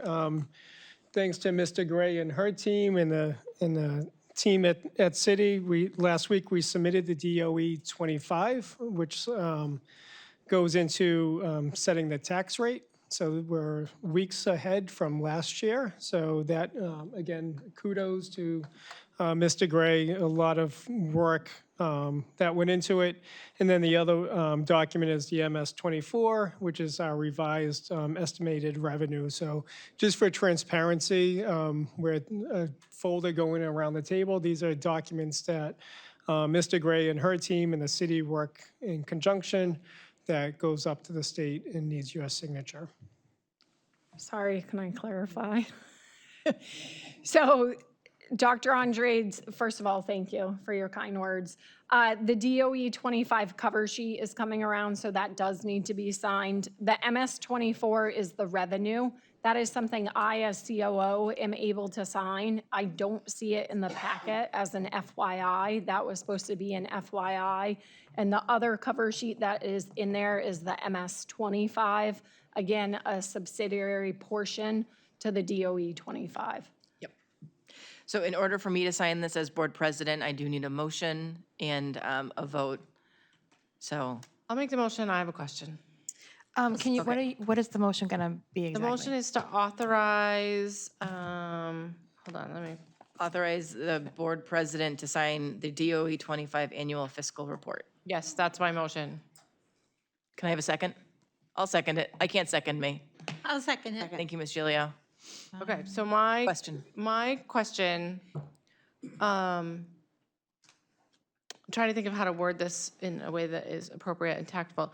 So I've been spending a lot of time deep diving into Claremont and Pittsfield and some of the other districts that are struggling, and it sounds like some of the stuff that they were struggling with was their board did not have a good understanding of what their revenues were and their budget issues because of, I don't know. I don't know if the DOE wasn't checking in enough or whatnot. And so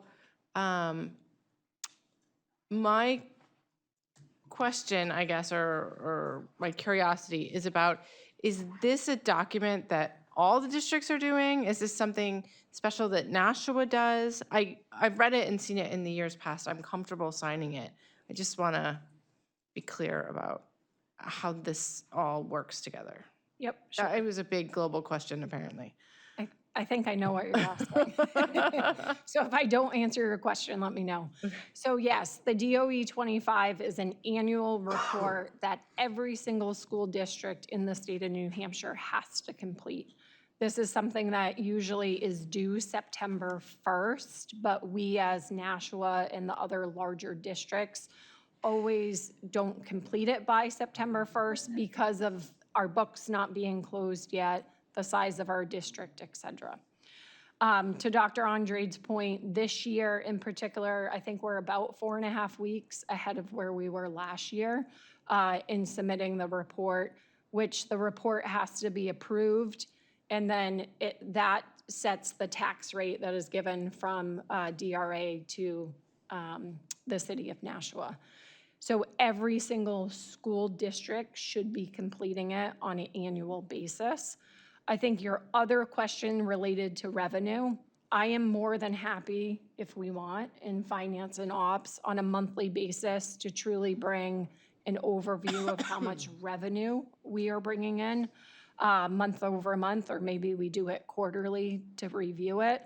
I think here in Nashua, the revenue is slightly more tricky in the sense of when the revenue comes in, regardless of funding source, whether it's adequacy aid, Medicaid, et cetera, it goes directly to the city.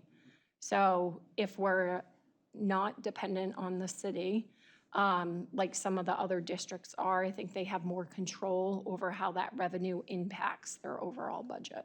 And I think that's where you've kind of answered my question, because it goes to the city first and then the city disperses it to us. So we have almost an extra layer of, I'm going to say, eyes on what's going on. But remember through the budget season, and I don't mean to keep us, but remember through the budget season, if we as a district are asking for a $200 million budget, our revenue that we pull in on all different levels, potentially for round numbers, it's more than this, but for round numbers, is 50 million. So what we're basically saying is there's another 150 million or whatever that number is in basically support that we need from city. Got it. Right? So I think we gotta just, again, be cautious of, yes, the revenue goes to city, but they also give us Then they that send it back, $200 million yeah. budget. It feels like, so I'm just looking at Claremont and how they thought they had more money than they did, and they actually gave a rebate to their taxpayers because they were wrong. I think Crystal knows how to add. Right? I am not I'm questioning. going to give you that. I'm not questioning Mr. Gray's abilities whatsoever, like at all. I think I'm just trying to get at, do we have systemic protections beyond just Mr. Gray to make sure that we don't end up in that situation? And I think we do, because we have finance and we have other things. But I was curious if this particular form was part of that, and I will stop asking questions now because it's late. Well, Sorry. I'm going to say one more other thing. I think we as a district, and every district should be going through annual audits. So I think that's one piece, hearing from their BA that potentially wasn't done. Every single year, we go through federal audits, city audits, and student activity audits. So if they're not auditing for that extra layer of protection, I would say, then of course errors are going to happen. There's a whole bunch of reasons it potentially could happen, which is why we're having the conversations in finance and ops based off of budgeting, forecasting, expenses, all of those things. Okay, thank you. Thank you for indulging me. Thank you. Okay, so all those in favor of approving me signing the finance report, say aye. Aye. Any opposed? Motion passes. This brings us up to the revised estimated revenues that, no? I need you to, can you make the second motion to do the MS-25, not the MS-24, which is the revenue? Isn't that what we said in the first motion, the MS-25? Do we The read first it? one was the DOE DOE 25. 25. So it's supposed to be the MS 25? Yep. So I there's, revised my motion to whatever Mr. Gray says. no, hold on, time out. There's two time different out. I ones. need both. Oh, you need both, Right, okay. there are Need- two. Yep, so your first motion is fine, but the second motion should say the MS-25. MS-25 Okay, for approval, please. so I'm looking for a motion to authorize the board president to sign the MS 25 revised estimated revenues. So moved. Second. Thank you, thank you. Comments, questions? It says MS-24 on there. So, That's correct. It's the 25. Okay. all right, so let's rewind. I'm just- Do I not was- look at the agenda for the MS-24, please. The Okay. MS-24 is the revenue. That is a page I sign. I'd be more than happy to share it. It's not in the documents. We need the MS-25 signed. I just wanted to make sure I was writing Yeah, it down it's just right. not Okay. correct in the Yes. agenda. Okay. That's all. Okay, so any comments or questions for that? Seeing none, all those in favor of me signing the MS 25, say aye. Aye. Any opposed? Motion passes. And then the rest of you guys, I think, also need to sign off on this one as well. Please make sure there's dates on there. I do what I want. I think it's on there. Yep, Yes, yes, please. yes. So it's coming around now. Oh, good. Hey, student, get your steps in. Wait, do I have to sign it? Yeah, but I was already making him get up. Okay, go. We'll go that way. Okay, so, oh my God, please no public comment. Okay, everyone's gone. Everyone's gone. Not that I don't love hearing from the public, but holy smokes, this is the shortest agenda we've had in a long time and the longest meeting we've had in a really long time. I think we got a little. Presentation happy. They were good. Okay, so board member comments? No. Heather? Of course I have a comment. Hold on. Okay. It's easier with, we don't. So actually, my comment is more of a question. So I was looking, I've been doing a lot of stuff. I know that for SNAP, the Supplemental Nutrition Assistance Program, the state is borrowing money from the Children's Mental Health Fund, Mental and Behavioral Health Fund from DHHS to expand SNAP for 1 extra week. So that's great. But I couldn't find anywhere any information about free and reduced lunches. And so I'm wondering if anybody knows if those are being impacted by the shutdown. And 2, if the district has any assistance that we can offer to families who are very shortly going to be struggling. I know it's So- late and no one's watching anymore, but. From a food service standpoint, if families have gone ahead and filled out their applications and are approved for either free or reduced lunch, they, at this point, we're hearing they should not be impacted. Okay. With that being said, again, my plug would be if families truly are struggling, whether it's a week, 2 weeks, the next 6 months, to please reach out and fill out the food service applications, as that's a rolling process throughout the year. Dr. Andrade and I have been working with the food service director that if there are families that cannot afford to purchase meals based off of our policy that is in place, we will follow the policy. We also have reached out to community partners. If we do need additional support, there are community partners that will support us. Okay. There's an extensive list going around about pantries and supports and stuff. I'll forward them to you, but there are a lot of people who are absolutely on top of this. And I know the New Hampshire Food Bank is running a lot of gathering. I can't think of the word right now, but Donations and. there we go. And then football game on Saturday, in lieu of paying for your ticket, bring a canned or shelf-stable thing and you can get in. So even Nashua North is participating in supporting all of our students. And we do have food pantries in the high schools, in the kitchen, in the elementary schools. That's what I meant to say. In all of the schools, we have a little food pantry. Girls Inc. has a food pantry. Boys and Girls Club has a food pantry. United Way can point you in the direction if you need additional food. And the soup kitchen also obviously has their pantry. If you have this is just a plug, if you have a problem getting to the food pantries, like you have a mobility issue or transportation issue, the United Way in the past has done food delivery, pantry box delivery. So there are a lot of resources out there. But I would encourage our families to reach out to their school social workers or guidance counselors because they're going to have this list, and it's obviously safe and confidential, and not everybody likes asking for help or is comfortable. But our schools are completely staffed and resourced in order to help and support all of our students. Okay. Are you done with your public comment? That was my comment. Okay, thank you. Ms. Bryn? No comment. Mr. Claffey? If you're in high school, you shouldn't be trick-or-treating on Friday. You're too old. Boo! If you're in high school, definitely go trick-or-treating. And go to And Mr. Neil Claffey's lives house. at. They don't even wear costumes. They just show up. I give wear out a candy costume. to high school kids, whether they have costumes or not, but, no comment other than that. Okay. Ms. Lopez? No comment. Ms. Lampier? At our last board meeting, I had some questions about some ABA services that are going to be provided to our students in school that were not going to be billed to the school. They're going to be billed to insurance companies outside of the school. And, I was wondering how that actually happened. And I spoke to one of my good friends who's very active in special education law and knows exactly what she's talking about. And she said, just as Dr. Andre told me, that was something that is allowed.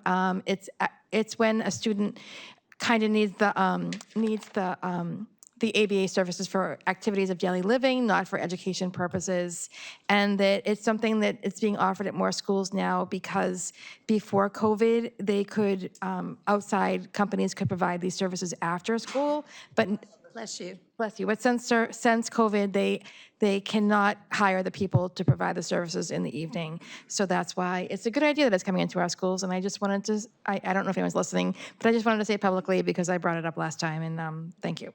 Yes. Well, back in 1982, no, I'm just kidding. I'm looking for a motion to adjourn. Motion to adjourn. Second. Oh, Regan's up to that one. She'll figure it out. All those in favor say aye. Aye. Aye. It is 9:40 and we are out of our meeting. Thank you, guys. Go home and go to bed.